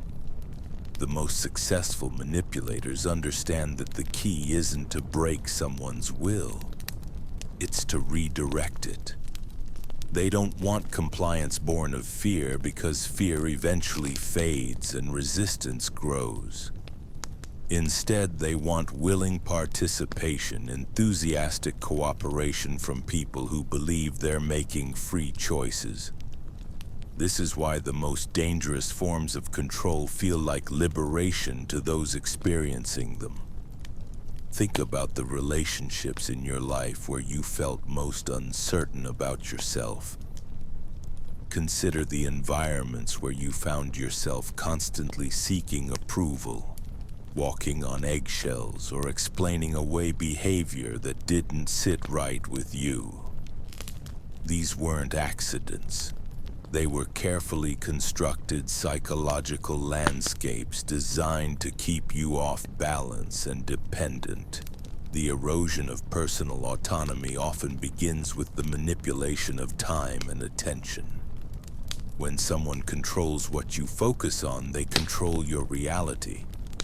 This is why toxic relationships often involve constant crisis, manufactured drama, and emotional volatility. It's not chaos. It's a deliberate strategy to overwhelm your cognitive resources and prevent you from thinking clearly about your situation. As we continue through these psychological mechanisms, you'll begin to recognize patterns in your own life, relationships, and the broader world around you. You'll see how information is filtered to create false consensus, how choices are presented to give the illusion of freedom while limiting actual options, and how emotional manipulation is used to override logical thinking. The awareness you're gaining isn't just academic knowledge, it's a form of psychological self-defense, because once you can identify these patterns, once you understand how your mind can be influenced and controlled, you develop the ability to protect yourself. You become harder to manipulate, more difficult to deceive, and more capable of making truly independent decisions. But with this knowledge comes responsibility. Understanding these techniques means recognizing when they're being used around you, not just against you. It means seeing the manipulation in your workplace, your social circles, your media consumption, and even your closest relationships. And sometimes the hardest part isn't identifying the manipulation, it's deciding what to do about it once you see it clearly. The journey through these psychological tricks will challenge everything you thought you knew about human nature, relationships, and the society we live in. You'll discover that much of what passes for normal social interaction is actually sophisticated psychological influence. You'll realize that many of the choices you thought were yours were actually the result of careful engineering by others. Some of what you learn will be disturbing. Some of it will make you question relationships and institutions you once trusted. But all of it will make you more aware, more resistant to unwanted influence, and more capable of recognizing when your psychological sovereignty is under attack. As we delve deeper into these mechanisms of mind control, remember that knowledge itself is power, but only if you're willing to act on what you learn. The most sophisticated psychological manipulation relies on people's reluctance to acknowledge that they've been deceived. It depends on the human tendency to rationalize uncomfortable truths rather than confront them directly. Your mind is under constant assault from forces that seek to shape your thoughts, influence your decisions, and direct your behavior toward outcomes that serve their interests rather than yours. The only defense is awareness, understanding, and the courage to maintain your intellectual independence even when it's uncomfortable or inconvenient. The techniques you're about to learn have been refined over centuries, tested in laboratories, deployed by intelligence agencies, and perfected by those who profit from psychological control. They represent the cutting edge of influence technology, and they're being used against you right now in ways you haven't even begun to recognize. But once you see the matrix of manipulation that surrounds us all, once you understand how these psychological weapons function, you can never be truly helpless again. You'll have the tools to recognize manipulation when it's happening, the knowledge to resist it when necessary, and the wisdom to protect others who might be vulnerable to these same techniques. This is your warning, your education, and your liberation all at once. The Darkest Psychology Tricks, Part 7. You know there's something deeply unsettling about the way power works in this world. Most people think control comes from force, from obvious manipulation, from someone screaming orders or making threats. But the truth is far more sinister. The most dangerous forms of control are the ones you never see coming. They slip into your mind like smoke, reshaping your thoughts, your beliefs, your very sense of self without you ever realizing what's happening. We've already explored how reality can be eroded, how emotions can be hijacked, how your cognitive processes can be isolated and replaced. But there's another layer to this psychological warfare, one that operates at such a fundamental level that it becomes almost impossible to detect.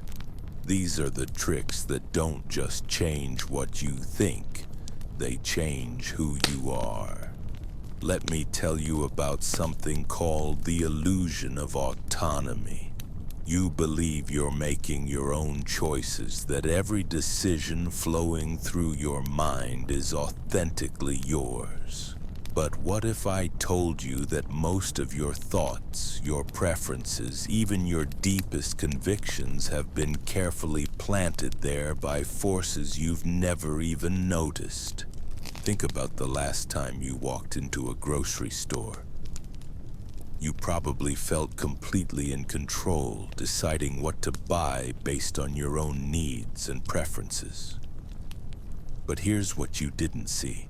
The entire layout of that store was designed to manipulate your behavior. The fresh bread smell pumped through the ventilation system to make you hungry.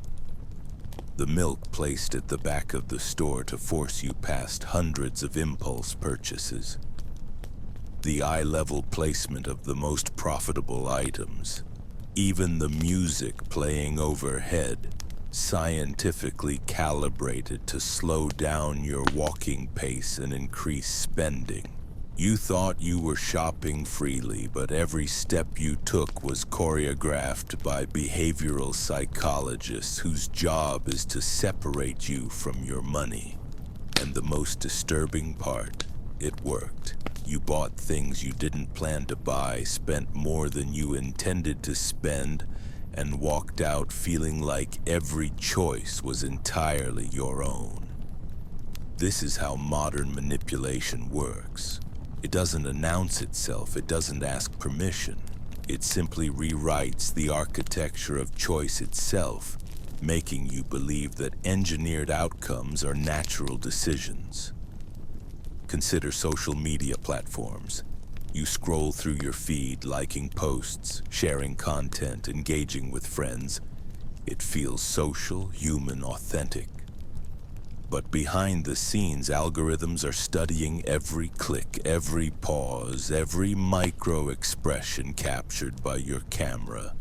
They're building a psychological profile more detailed than anything you could create about yourself. They know what makes you angry, what makes you happy, what makes you buy things, what makes you vote.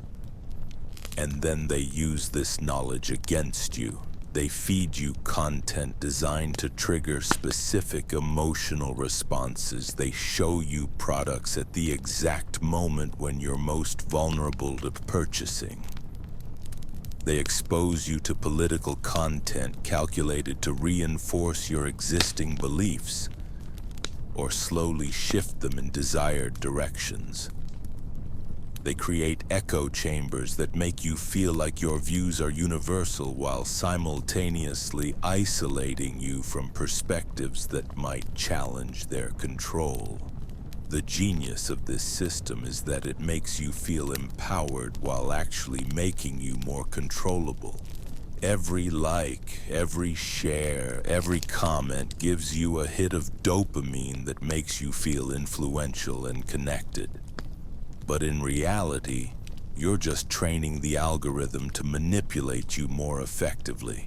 You're providing free labor to help build the very cage that contains you. But social media is just one example. This kind of invisible influence operates everywhere. In the workplace, performance management systems create the illusion that your success depends on your individual merit while actually rewarding conformity and punishing any behavior that threatens the existing power structure. You think you're climbing the corporate ladder through hard work and talent, but you're really being shaped into a more compliant, more predictable version of yourself. In relationships, partners can use similar techniques. They don't control you through obvious domination. That would trigger resistance. Instead, they gradually shift the boundaries of what feels normal. They introduce small changes to your environment, your social circle, your daily routines.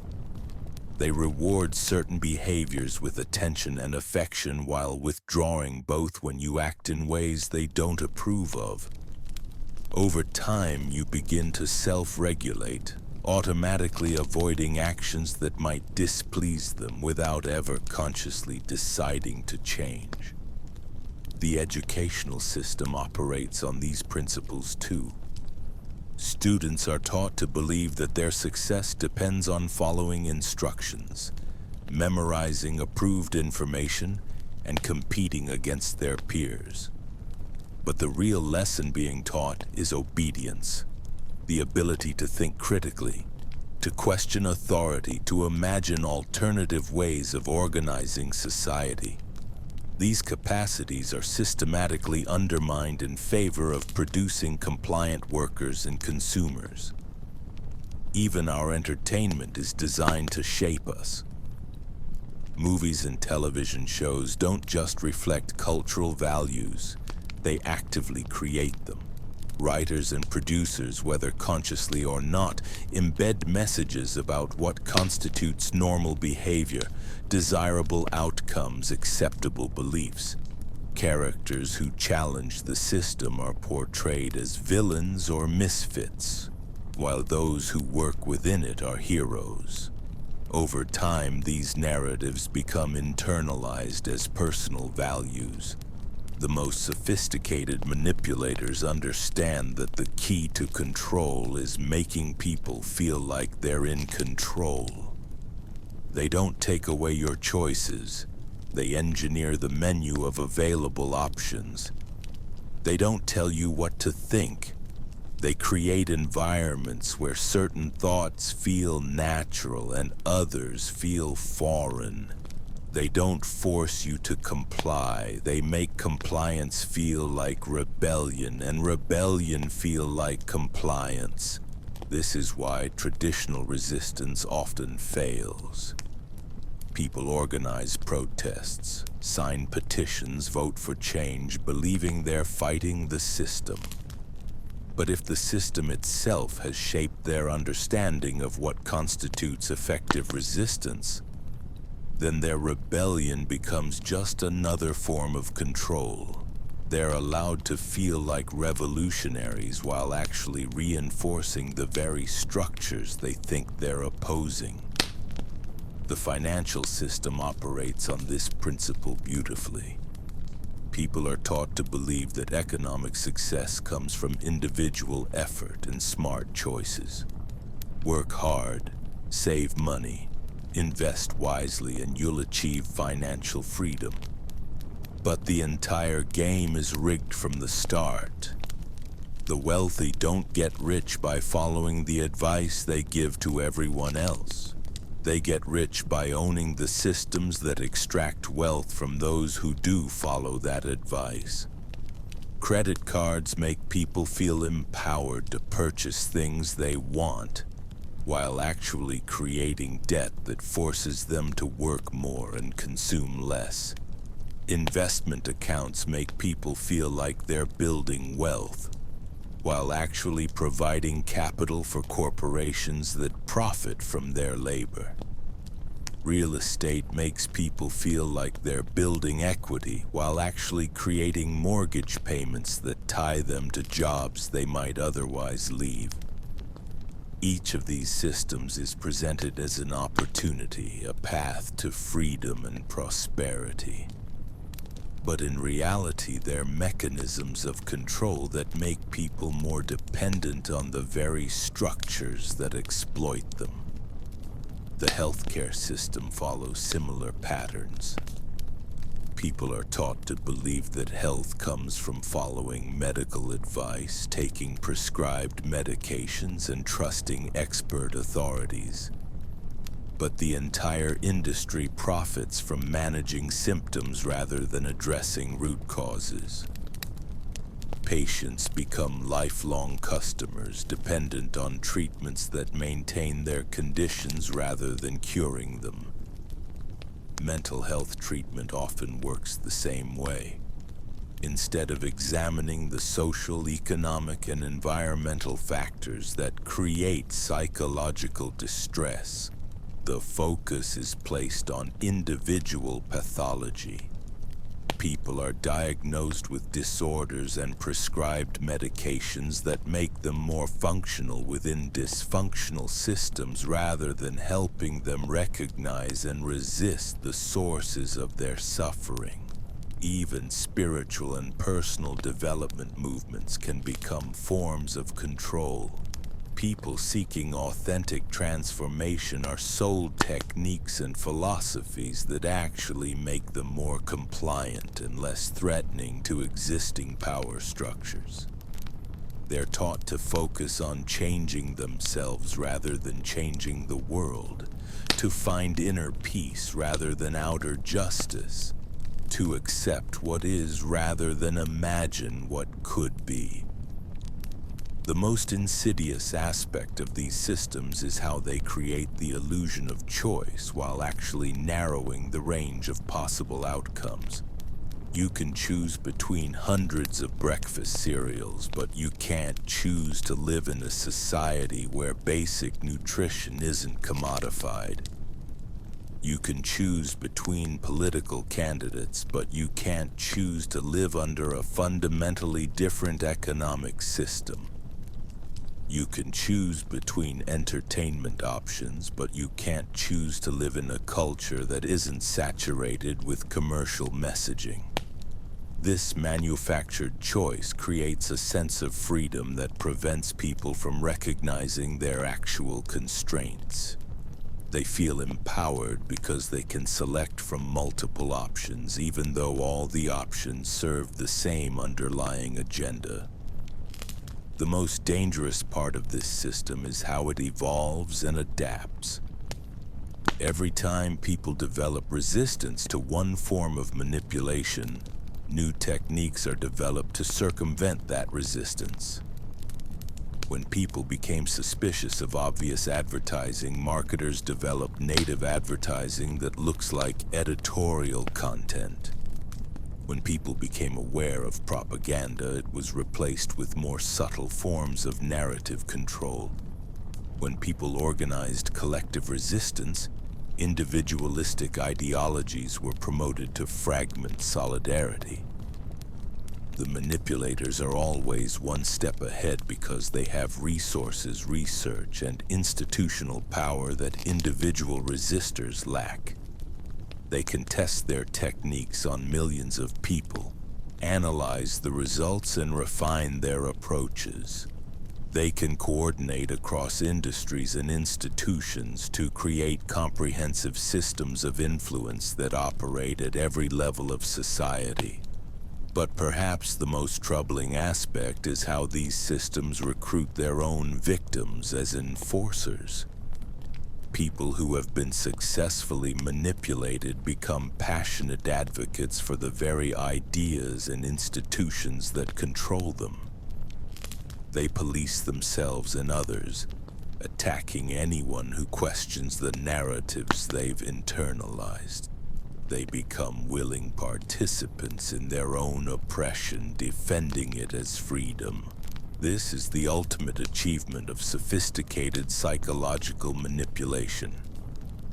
Turning resistance into compliance, making slavery feel like liberty, convincing people that their cage is actually the entire world. And the most terrifying part is that once this level of control is achieved, it becomes nearly impossible to break free, because the very tools people would need for liberation, critical thinking, authentic relationships, genuine choice, have been systematically undermined. The question isn't whether you're being manipulated. The question is whether you have the courage to recognize just how deep that manipulation goes, and whether you're willing to do what's necessary to reclaim your own mind. Welcome back to another journey into the depths of human psychology. Tonight we continue our exploration of the invisible forces that shape your reality, often without you even knowing it. What you're about to hear might disturb you, but understanding these mechanisms is the first step toward reclaiming your mental sovereignty. The theatrical performance of victimhood is perhaps one of the most sophisticated manipulation tactics ever devised. Unlike genuine suffering, which seeks healing and resolution, performed victimhood is a strategic weapon designed to extract resources, sympathy, and control from others while maintaining an unassailable moral position. The manipulator doesn't just claim to be hurt, they orchestrate an entire drama where questioning their pain becomes a moral crime. This tactic works because humans are hardwired for empathy. When someone appears wounded, vulnerable, or oppressed, our natural instinct is to help, to comfort, to make things right. But the professional victim exploits this compassion, turning your kindness into a leash. They create elaborate narratives where they are perpetually wronged, constantly under attack, forever in need of rescue. And anyone who questions this narrative becomes part of the oppression.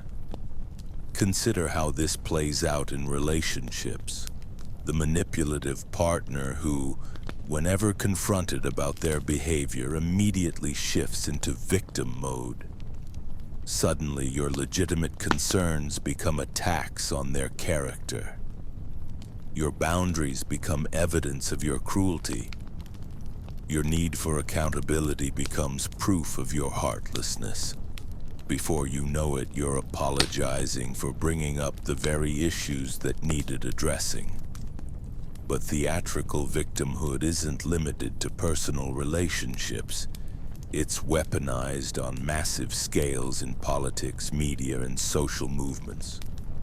Groups manufacture outrage, inflate grievances, and position themselves as perpetually under siege. Any criticism becomes persecution, any disagreement becomes violence, any accountability becomes oppression. The goal isn't justice or resolution, it's permanent moral authority and immunity from consequences. The most insidious aspect of this manipulation is how it corrupts the very concept of genuine victimhood. Real victims, people who have suffered actual harm, find their experiences weaponized and trivialized.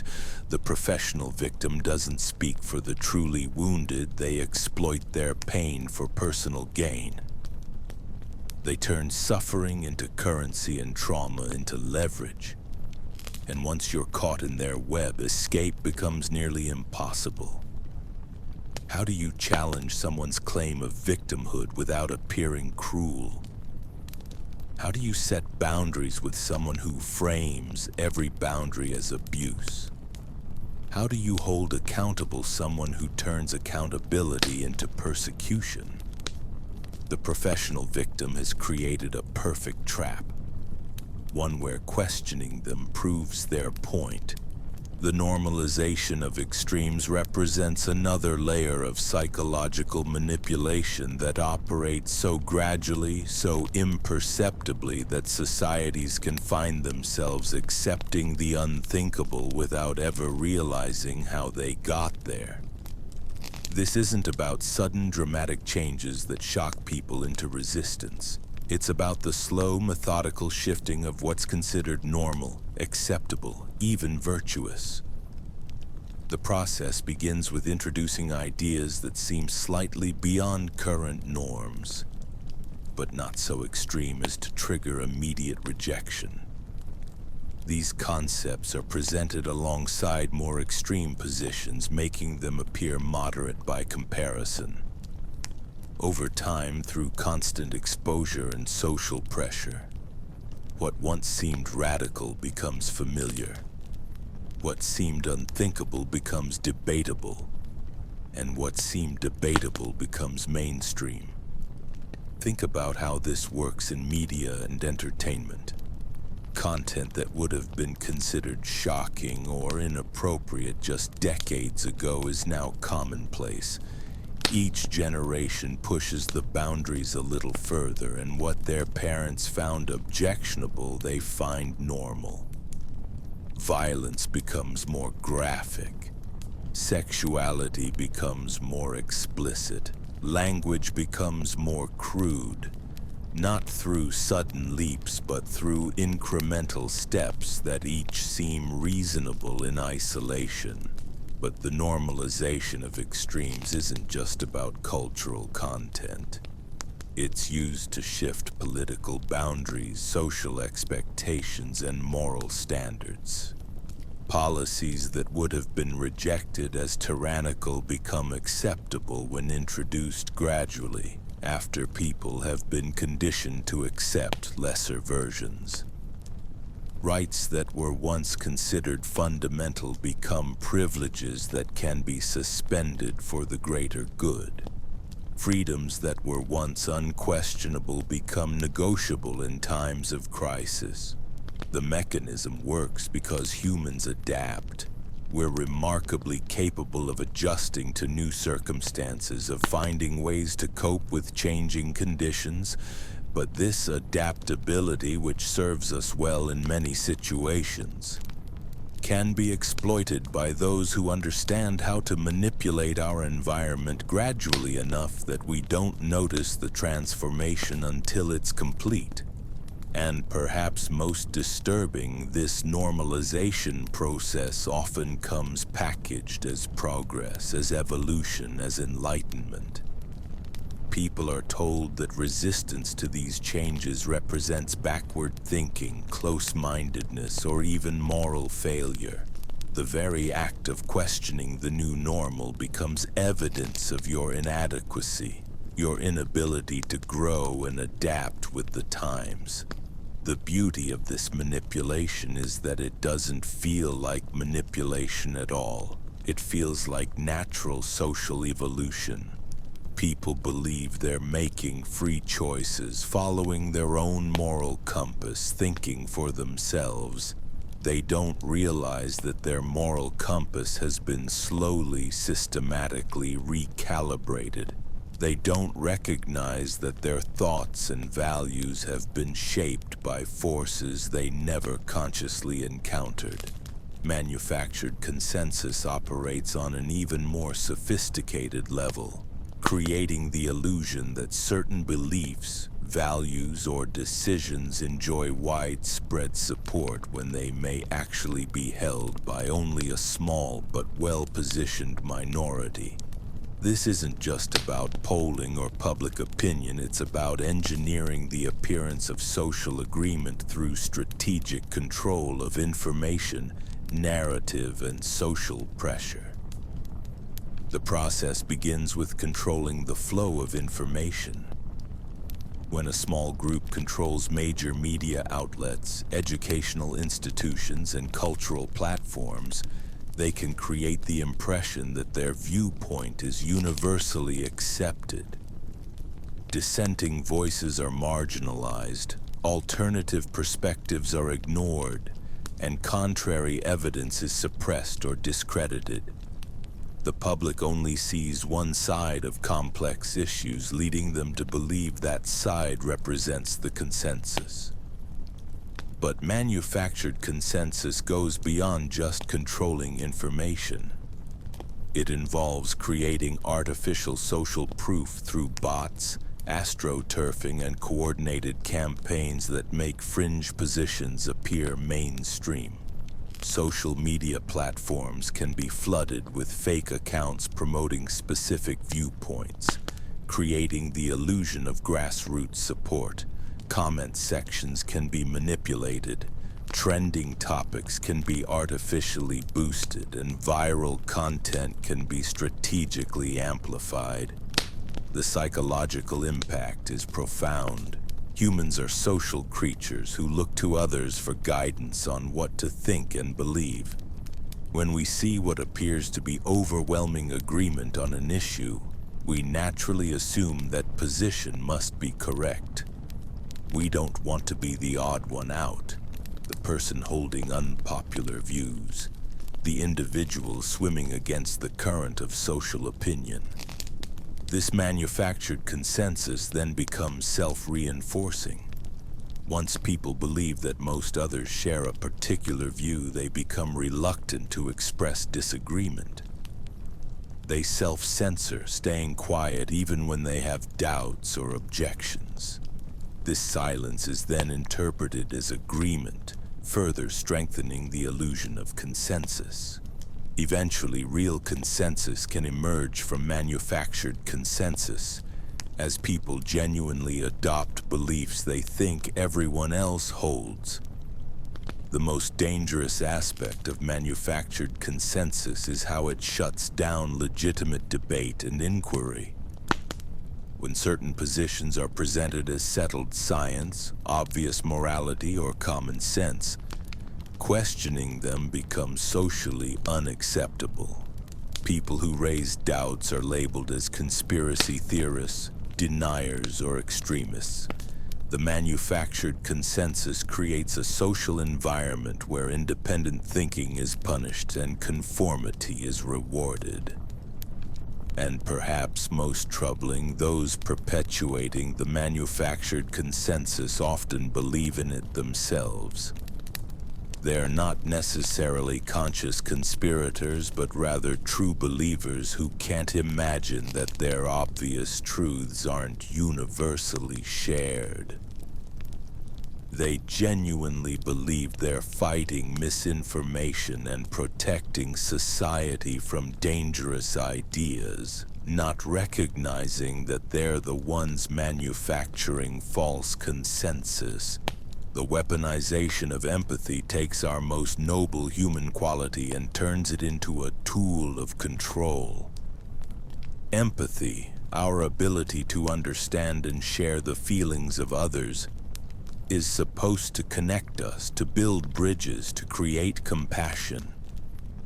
But in the hands of skilled manipulators, empathy becomes a weapon more powerful than any physical force because it strikes at the very core of who we are as moral beings. This weaponization works by exploiting our natural desire to help those who are suffering. When someone claims to be in pain, to be oppressed, to be victimized, our empathetic response kicks in automatically. We want to help, to heal, to make things right. But the manipulator isn't seeking healing. They're seeking control. They present you with suffering that can never be fully resolved, pain that can never be completely healed, oppression that can never be entirely overcome. The genius of this manipulation is that it makes resistance feel morally wrong. How can you question someone's pain? How can you refuse to help someone who's suffering? How can you set boundaries with someone who's been victimized? The manipulator frames any attempt to protect yourself, to think critically, or to maintain independence as evidence of your cruelty, your selfishness, your moral failure. Consider how this plays out in relationships where one person constantly claims to be overwhelmed, struggling, or traumatized. Every request becomes a cry for help that you're morally obligated to answer. Every boundary you try to set becomes evidence of your lack of compassion. Every moment you spend on your own needs becomes proof of your selfishness. Your empathy, which should connect you to others as equals, instead chains you to someone who uses your compassion as a form of control. But weaponized empathy extends far beyond personal relationships. It's used in politics to shut down debate by claiming that certain positions cause harm to vulnerable groups. It's used in institutions to create environments where questioning official narratives becomes a form of violence against those the narratives claim to protect. It's used in social movements to silence dissent by framing disagreement as a form of oppression. The most insidious aspect of weaponized empathy is how it corrupts the very quality it exploits. When empathy is repeatedly used against you, when your compassion is consistently turned into a weapon, you begin to protect yourself by becoming less empathetic. You start to question genuine suffering because you've been manipulated by false suffering. You become cynical about others' pain because your kindness has been exploited so often. This creates a tragic irony where the weaponization of empathy actually destroys empathy. Societies that fall prey to this manipulation often become less compassionate, less trusting, less willing to help those who genuinely need it. The manipulators don't just exploit empathy, they poison it, making it harder for genuine human connection and authentic compassion to flourish. And perhaps most disturbing, those who weaponize empathy often believe they're doing good. They convince themselves that their manipulation serves a higher purpose, that the ends justify the means, that a little emotional coercion is acceptable if it advances the right cause. They don't see themselves as manipulators but as advocates, not as abusers but as activists. This self-righteousness makes them even more dangerous because they feel morally justified in their manipulation. The creation of artificial scarcity in the realm of attention and validation represents one of the most subtle yet powerful forms of modern psychological manipulation. Unlike traditional scarcity, which involves limiting access to physical resources, this manipulation involves creating the false impression that love, acceptance, approval, and even basic human recognition are rare commodities that must be earned, competed for, and constantly maintained. This artificial scarcity works by establishing systems where natural human needs for connection and validation become conditional, uncertain, and perpetually at risk. The manipulator becomes the sole source of these essential psychological resources, doling them out strategically to maintain control and dependence. What should be freely given as part of healthy human relationships becomes a limited resource that can be withdrawn at any moment. In romantic relationships, this might manifest as a partner who provides intense affection and attention sporadically, creating an addictive cycle where the victim becomes desperate for the next hit of validation. The manipulator doesn't consistently withhold affection, which would drive the victim away, but provides it just often enough to keep hope alive while maintaining control through unpredictability. In family dynamics, artificial scarcity of validation might involve parents who only provide approval when children meet specific, often changing criteria. Love becomes conditional on performance, acceptance depends on compliance, and basic parental warmth is treated as a privilege to be earned rather than a right to be expected. Children raised in these environments often spend their entire lives chasing validation they can never quite secure. But artificial scarcity of attention and validation extends far beyond personal relationships. Social media platforms are designed around this principle, using algorithms that intermittently reward users with likes, comments, and shares, creating addictive patterns similar to gambling. The validation is real, but its distribution is artificially controlled to maximize engagement and dependency. The psychological impact of this manipulation is profound. When people believe that acceptance and validation are scarce resources, they begin to compete with others rather than connecting with them. They modify their behavior, suppress their authentic selves, and sacrifice their values in pursuit of approval that may never come. They develop a scarcity mindset around human connection, believing that if someone else receives attention, there's less available for them.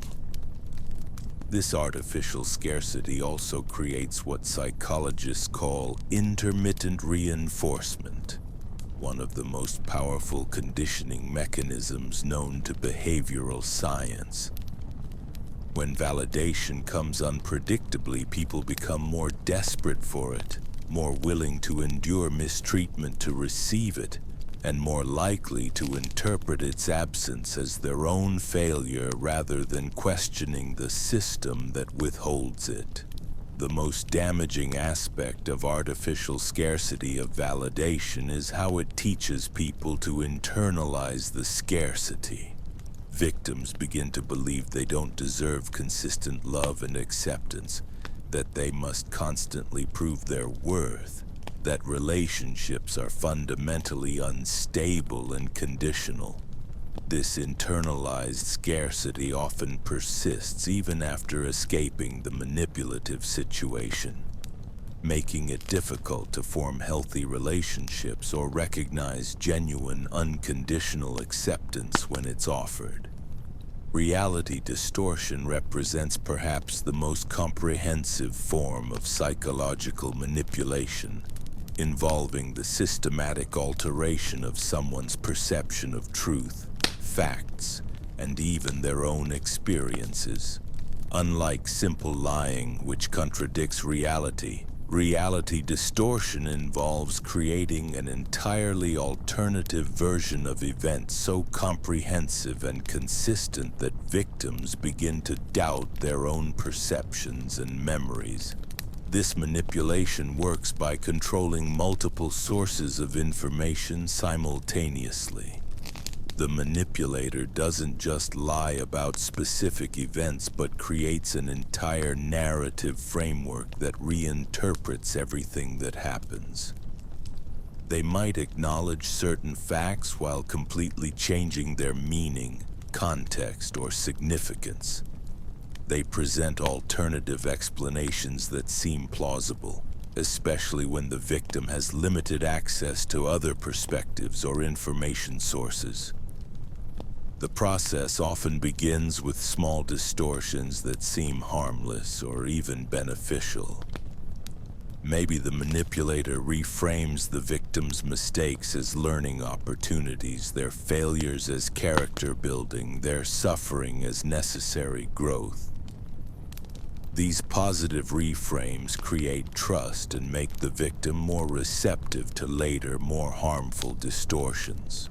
Gradually, the manipulator's version of reality becomes the only version the victim knows.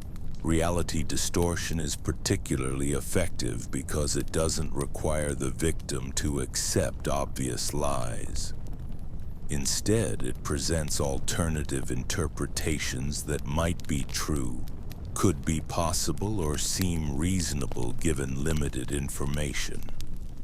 The victim isn't asked to believe something obviously false, but to accept a different framework for understanding what's true.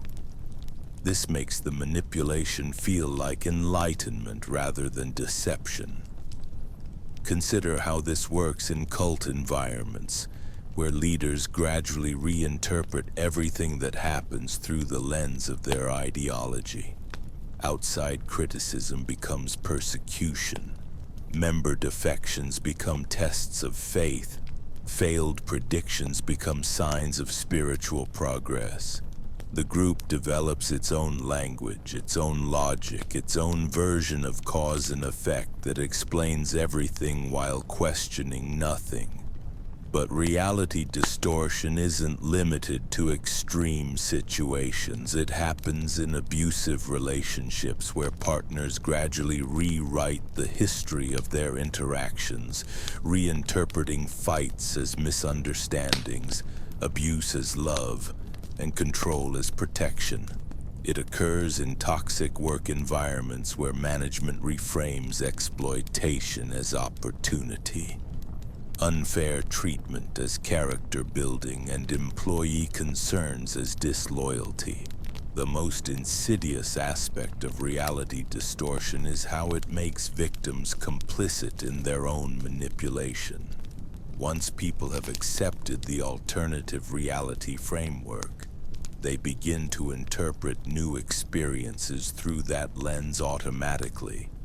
They don't need the manipulator to explain everything because they've internalized the distorted logic. They become active participants in maintaining the false reality, defending it against outside challenges and recruiting others into the same distorted worldview. This internalization makes reality distortion incredibly difficult to escape. Victims don't just need to reject specific lies, but to abandon an entire framework for understanding the world that has become central to their identity.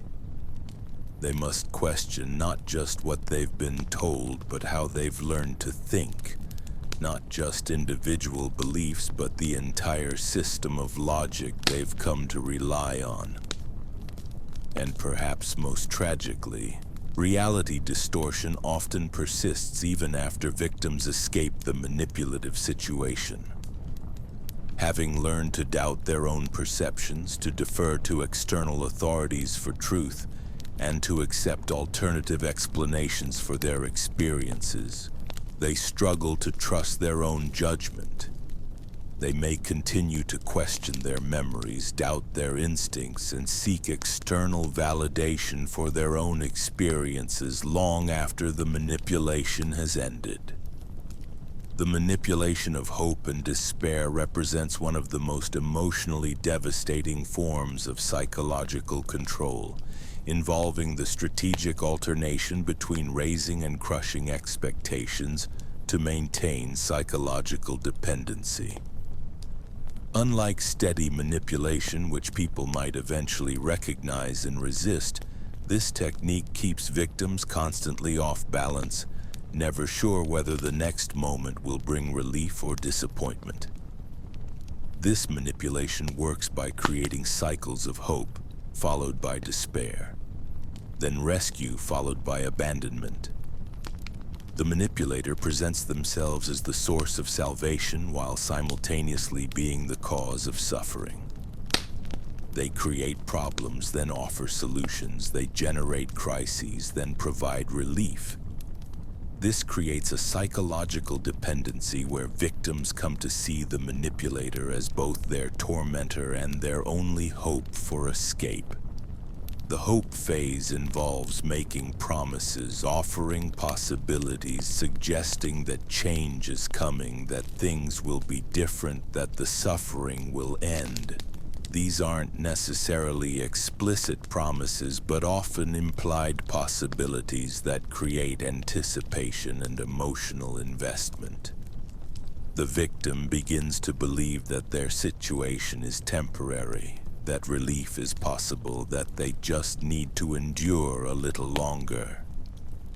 The despair phase involves the crushing of these hopes through broken promises, changed circumstances, or impossible demands. But crucially, the hope isn't destroyed completely, just damaged enough to create desperation. The victim is left feeling that they were somehow at fault for the disappointment, that they didn't try hard enough, believe strongly enough, or deserve the promised relief. This cycle creates what psychologists call trauma bonding. where the victim becomes emotionally attached to the source of their trauma. The manipulator becomes associated with both pain and relief, creating a powerful psychological dependency. The victim craves the relief phases so intensely that they're willing to endure the despair phases, always believing that the next time will be different. Consider how this works in abusive relationships where the abuser alternates between cruelty and kindness, between punishment and reward, between abandonment and attention. The victim never knows which version of the abuser they'll encounter, creating constant anxiety and hypervigilance.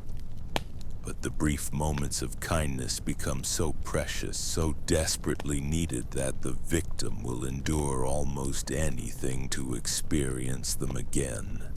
But manipulation of hope and despair extends far beyond personal relationships. It's used in political movements that promise revolution while delivering only deeper oppression, in religious organizations that offer salvation while increasing guilt and fear, in therapeutic relationships that promise healing while creating deeper dependency. The most damaging aspect of this manipulation is how it destroys the victim's ability to accurately assess their situation. Caught between hope and despair, they lose the emotional stability necessary for clear thinking. They can't evaluate whether the relationship is truly beneficial because they're constantly focused on managing the emotional roller coaster.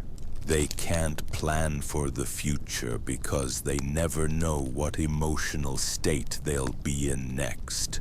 This manipulation also corrupts the victim's relationship with hope itself. Having had their hopes repeatedly raised and crushed, they may become cynical about positive possibilities while simultaneously being unable to let go of the desperate need for things to improve. They may find it difficult to trust genuine offers of help, or to believe in authentic possibilities for positive change. And perhaps most insidiously, this manipulation often involves making the victim complicit in their own hope and despair cycles. They're taught that their faith, their effort, their commitment determines whether the promises are fulfilled. When hopes are crushed, it's because they didn't believe hard enough, try hard enough, or deserve the promised outcome. This makes them work harder to earn what should be freely given while blaming themselves for what's deliberately withheld. As we drift deeper into the realm of unconscious influence, remember that awareness is your strongest defense against these invisible manipulations. The patterns we've explored tonight operate in the shadows of human consciousness, shaping thoughts and behaviors while remaining hidden from direct observation. But knowledge illuminates these shadows, transforming unconscious vulnerability into conscious choice. The journey through these psychological landscapes reveals a fundamental truth about human nature. We are far more susceptible to influence than we'd like to believe, yet far more powerful than we often realize once we understand how these influences work. Every technique we've examined relies on keeping you unaware of its operation. The moment you recognize the pattern, you begin to reclaim your mental sovereignty.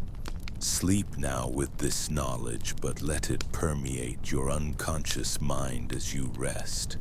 For in understanding how consciousness can be shaped and molded, you develop the capacity to shape your own awareness deliberately and protect the sanctity of your own thoughts. The greatest manipulation is the one you never see coming. The architects of influence. Throughout history, there have been those who understood something most never discover. The mind is not a fortress, but a garden. And like any garden, it can be cultivated, shaped, and controlled by those who know which seeds to plant and when to water them. What you're about to learn isn't just theory. It's the practical application of influence that operates in boardrooms, relationships, and the very fabric of society itself. The psychology of mental anchoring. Imagine walking into a negotiation where your opponent has already decided what you'll agree to before you even speak. This isn't magic, it's anchoring, one of the most powerful tools in the manipulator's arsenal. The human brain, desperate for reference points, clings to the first piece of information it receives like a drowning person grabs a life preserver. Consider this. A real estate agent shows you 3 houses.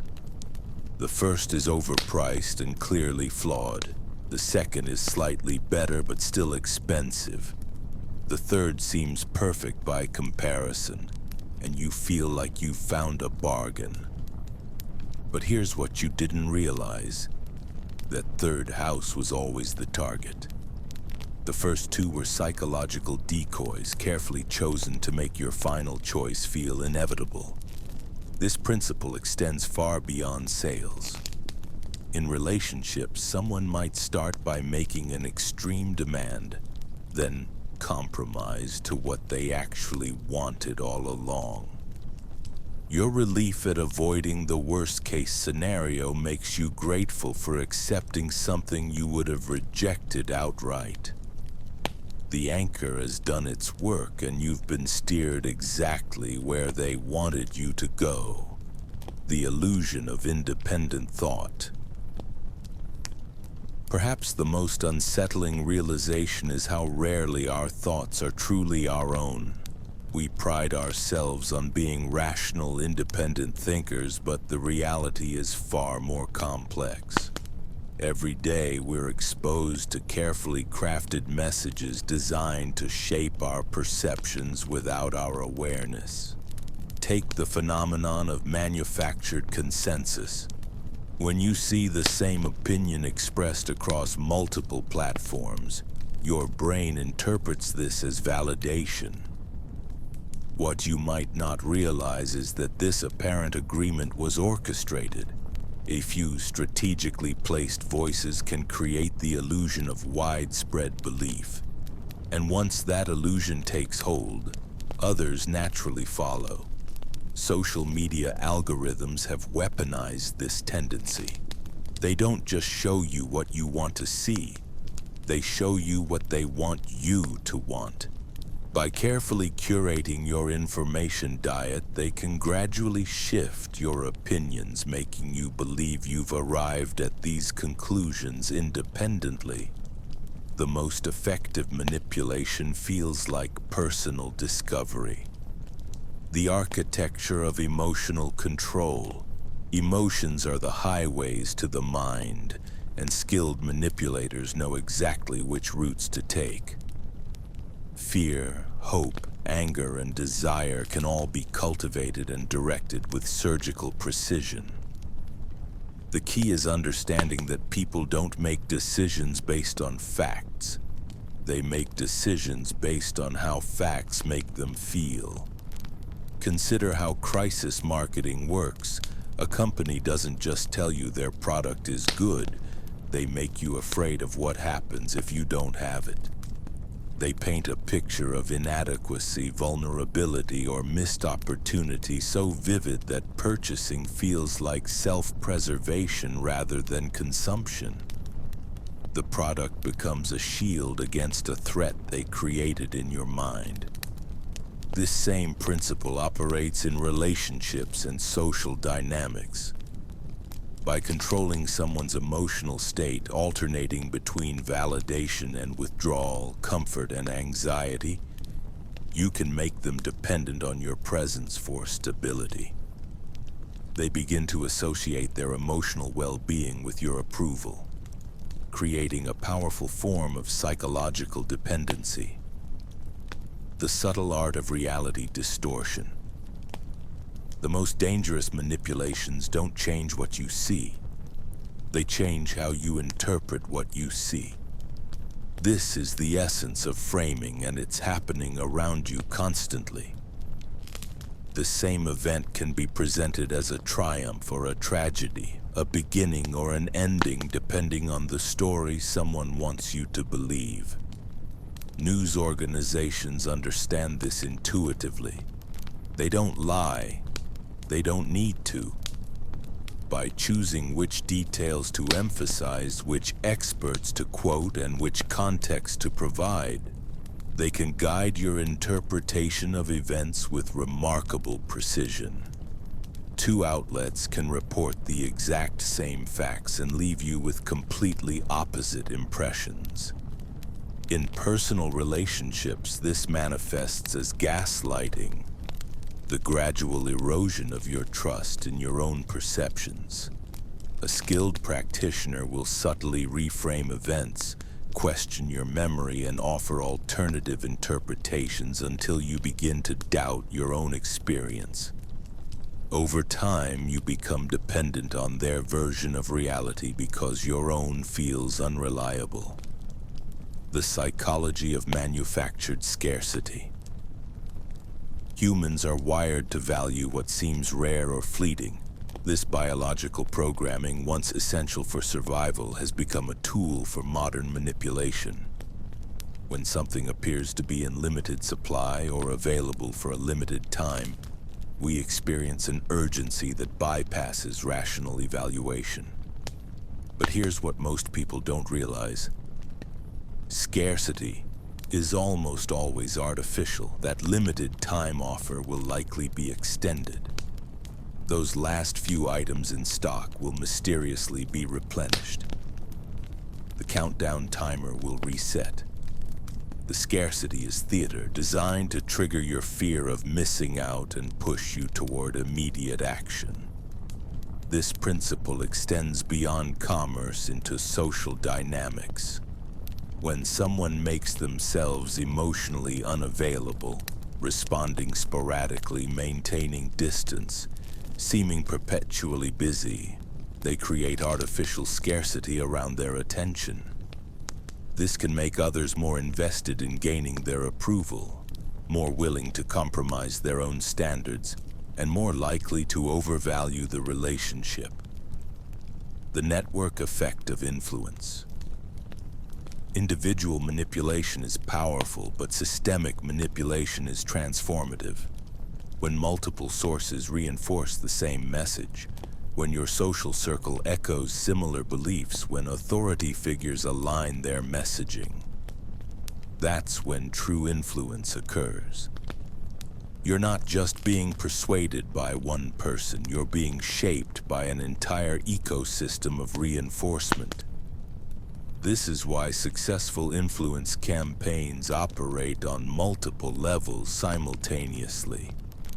They don't just target you, they target your information sources, your social network, and your reference groups. By the time you encounter the core message, it's already been validated by sources you trust, making resistance feel not just difficult but socially costly. The most sophisticated operations understand that the goal isn't to convince you of something specific. It's to create conditions where you convince yourself. When the environment is properly prepared, the target will arrive at the desired conclusion and feel like it was their own idea. The paradox of awareness. Here's perhaps the most troubling aspect of psychological manipulation. Knowing about it doesn't make you immune to it.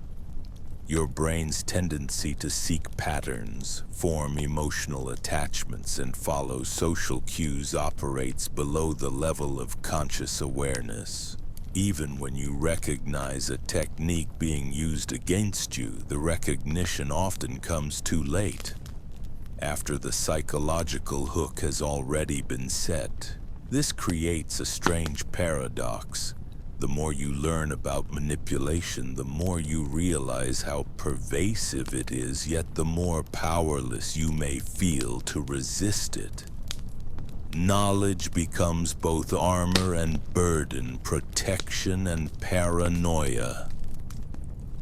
Recognizing the architects. So how do you identify when someone is attempting to influence you?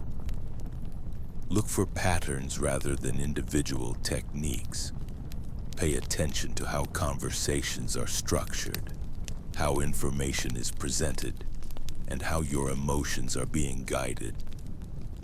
Notice when someone seems unusually interested in your psychological state, when they push for quick decisions, or when they create artificial urgency around their requests. Most importantly, trust your instincts when something feels off. Your subconscious mind often recognizes manipulation before your conscious mind can articulate why. That nagging feeling that you're being led somewhere. That sense that a situation is somehow orchestrated. These intuitions are your early warning system. The choice that remains. Understanding the mechanics of influence doesn't have to lead to cynicism or paranoia. Instead, it can lead to conscious choice. When you recognize the techniques being used, you can decide whether to resist them or allow them to work. Sometimes being influenced is beneficial when it helps you make positive changes, form healthy relationships, or align with values you genuinely hold. The goal isn't to become immune to all influence, but to ensure that when you are influenced, it serves your authentic interest rather than someone else's agenda. In a world where the architecture of influence surrounds us, the greatest freedom comes not from avoiding all manipulation, but from choosing consciously which influences to accept and which to reject. The mind may be a garden, but you can still choose which gardeners you allow inside.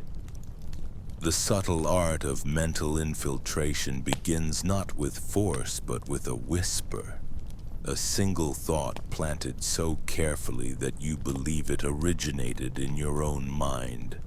What if I told you that right now, as you absorb these words, your consciousness is being gently guided down pathways you never chose to walk? This is the realm of cognitive architecture manipulation, where the very foundations of how you think, feel, and perceive reality can be restructured without your awareness. Consider the phenomenon of manufactured memories. Your brain doesn't store experiences like a digital recording. Instead, each time you recall something, you're reconstructing it from fragments, filling gaps with assumptions and suggestions. A skilled manipulator understands this vulnerability intimately.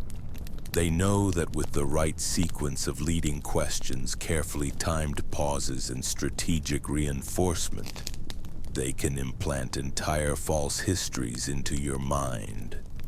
You'll defend these fabricated memories as fiercely as your most cherished truths, because to your brain they are indistinguishable from reality.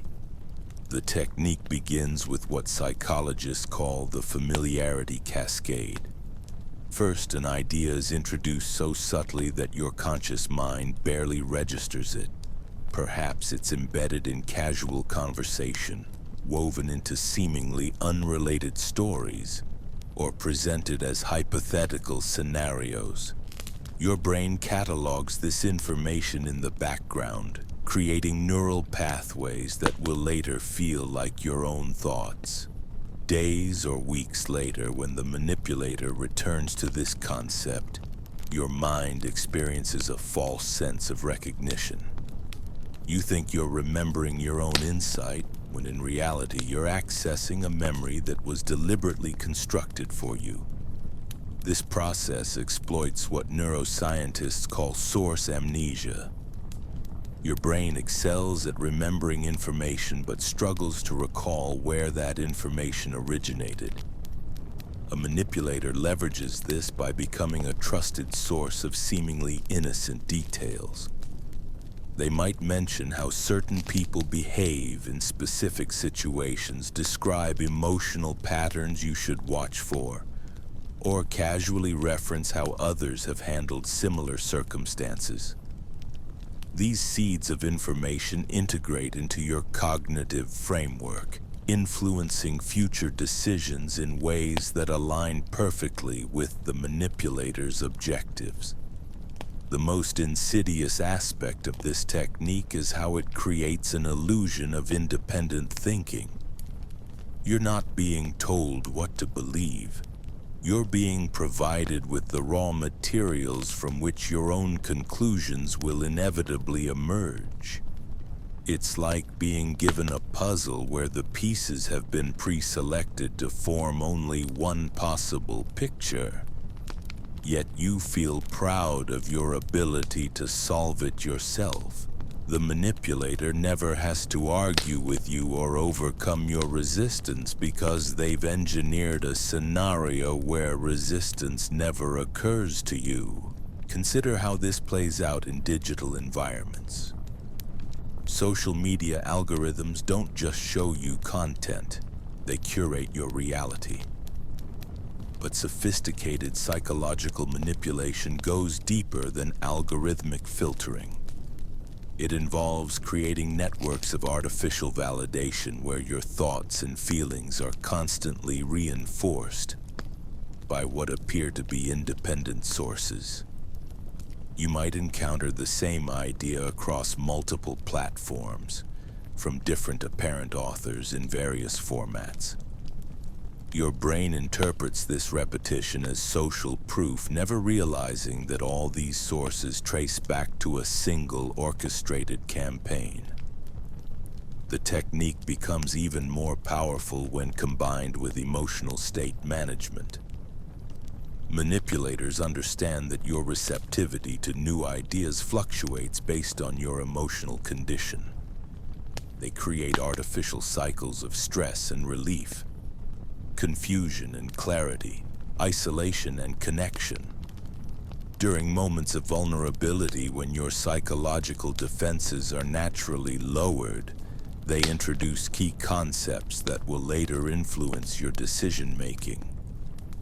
You associate these ideas with the relief you felt when they were presented, creating positive emotional anchors that bypass rational analysis. Perhaps most disturbing is how this method can reshape your fundamental identity. Through careful manipulation of what psychologists call the narrative self, skilled operators can gradually alter how you perceive your own history, motivations, and capabilities. They don't tell you who you are. They create experiences and interpretations that lead you to conclude certain things about yourself. Over time, you might find yourself making choices that serve their interests while believing you're acting in accordance with your authentic self. The defense against such manipulation requires more than awareness.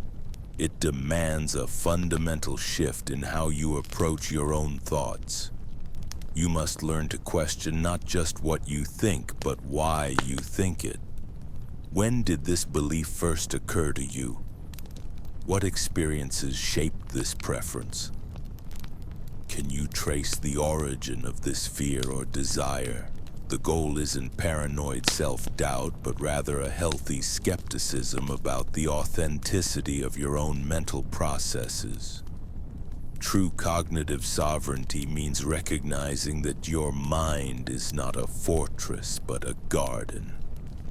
Ideas, influences, and suggestions are constantly taking root, growing and shaping the landscape of your consciousness.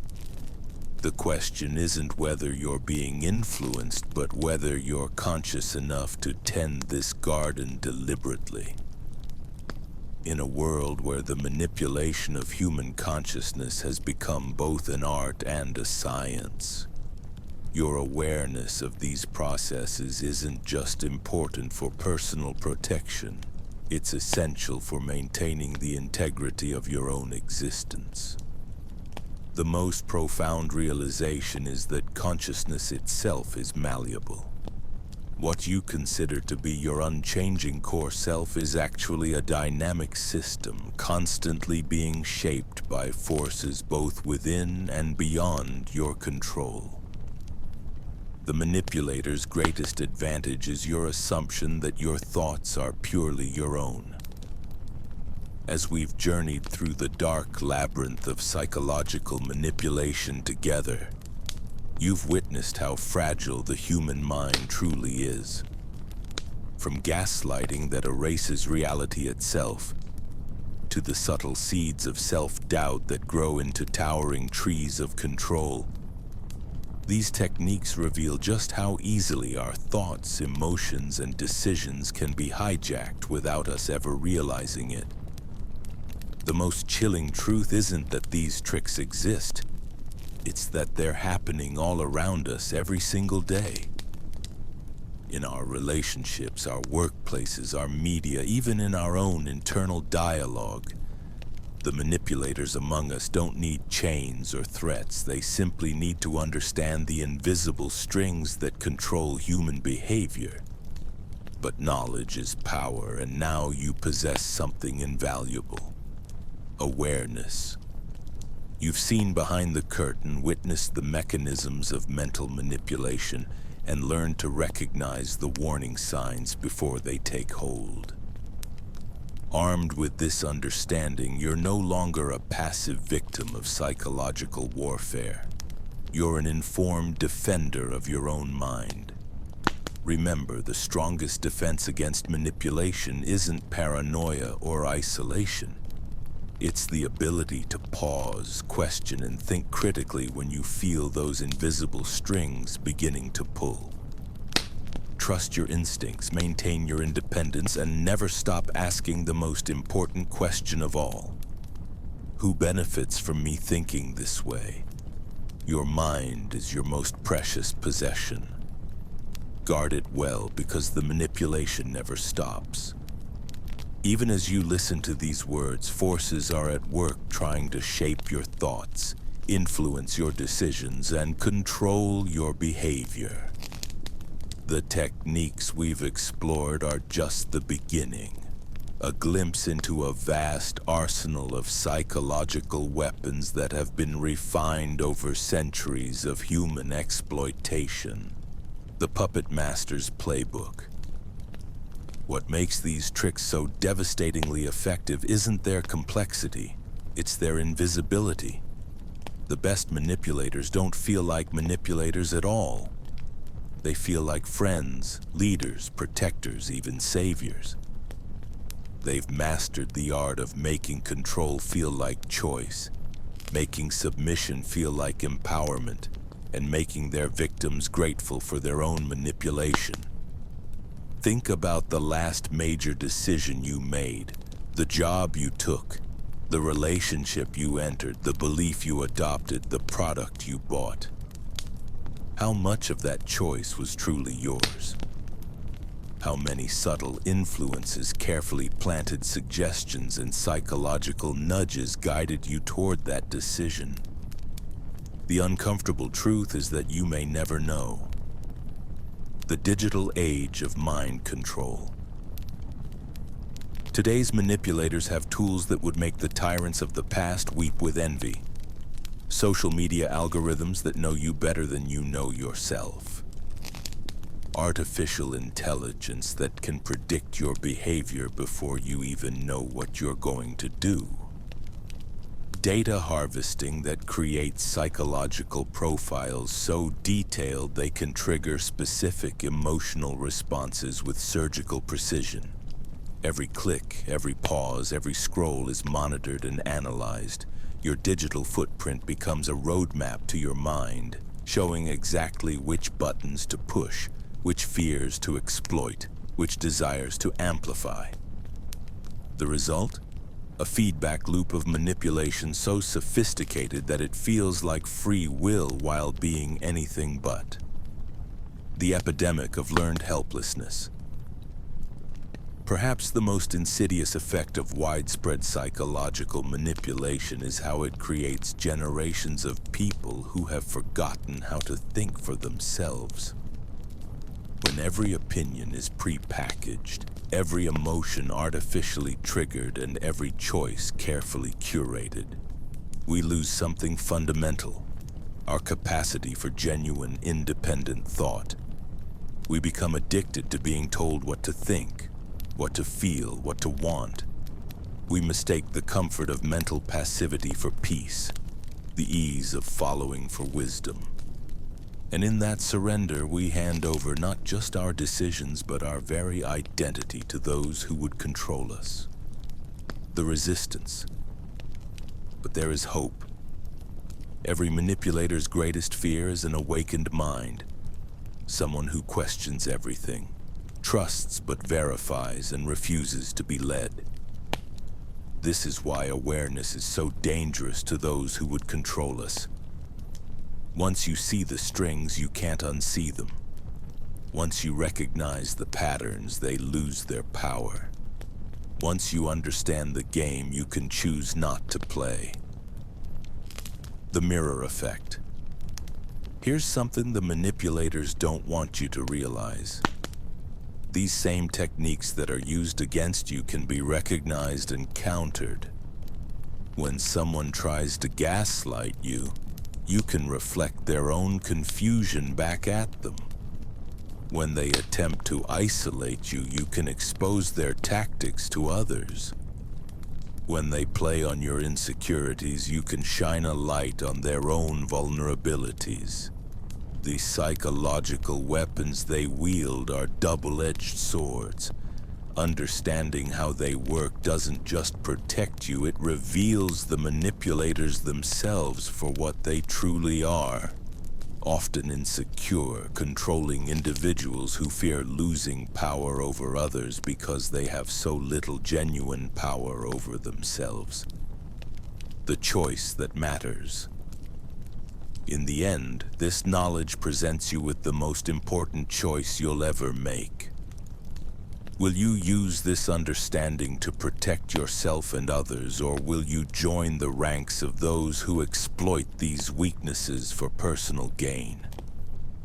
Will you become someone who builds others up, who empowers independent thinking, who creates rather than destroys? Or will you be tempted by the dark allure of control, the intoxicating feeling of pulling someone else's strings? The eternal vigilance. Remember this: the price of mental freedom is eternal vigilance. The moment you think you're immune, the moment you believe you can't be fooled, is the moment you become most vulnerable.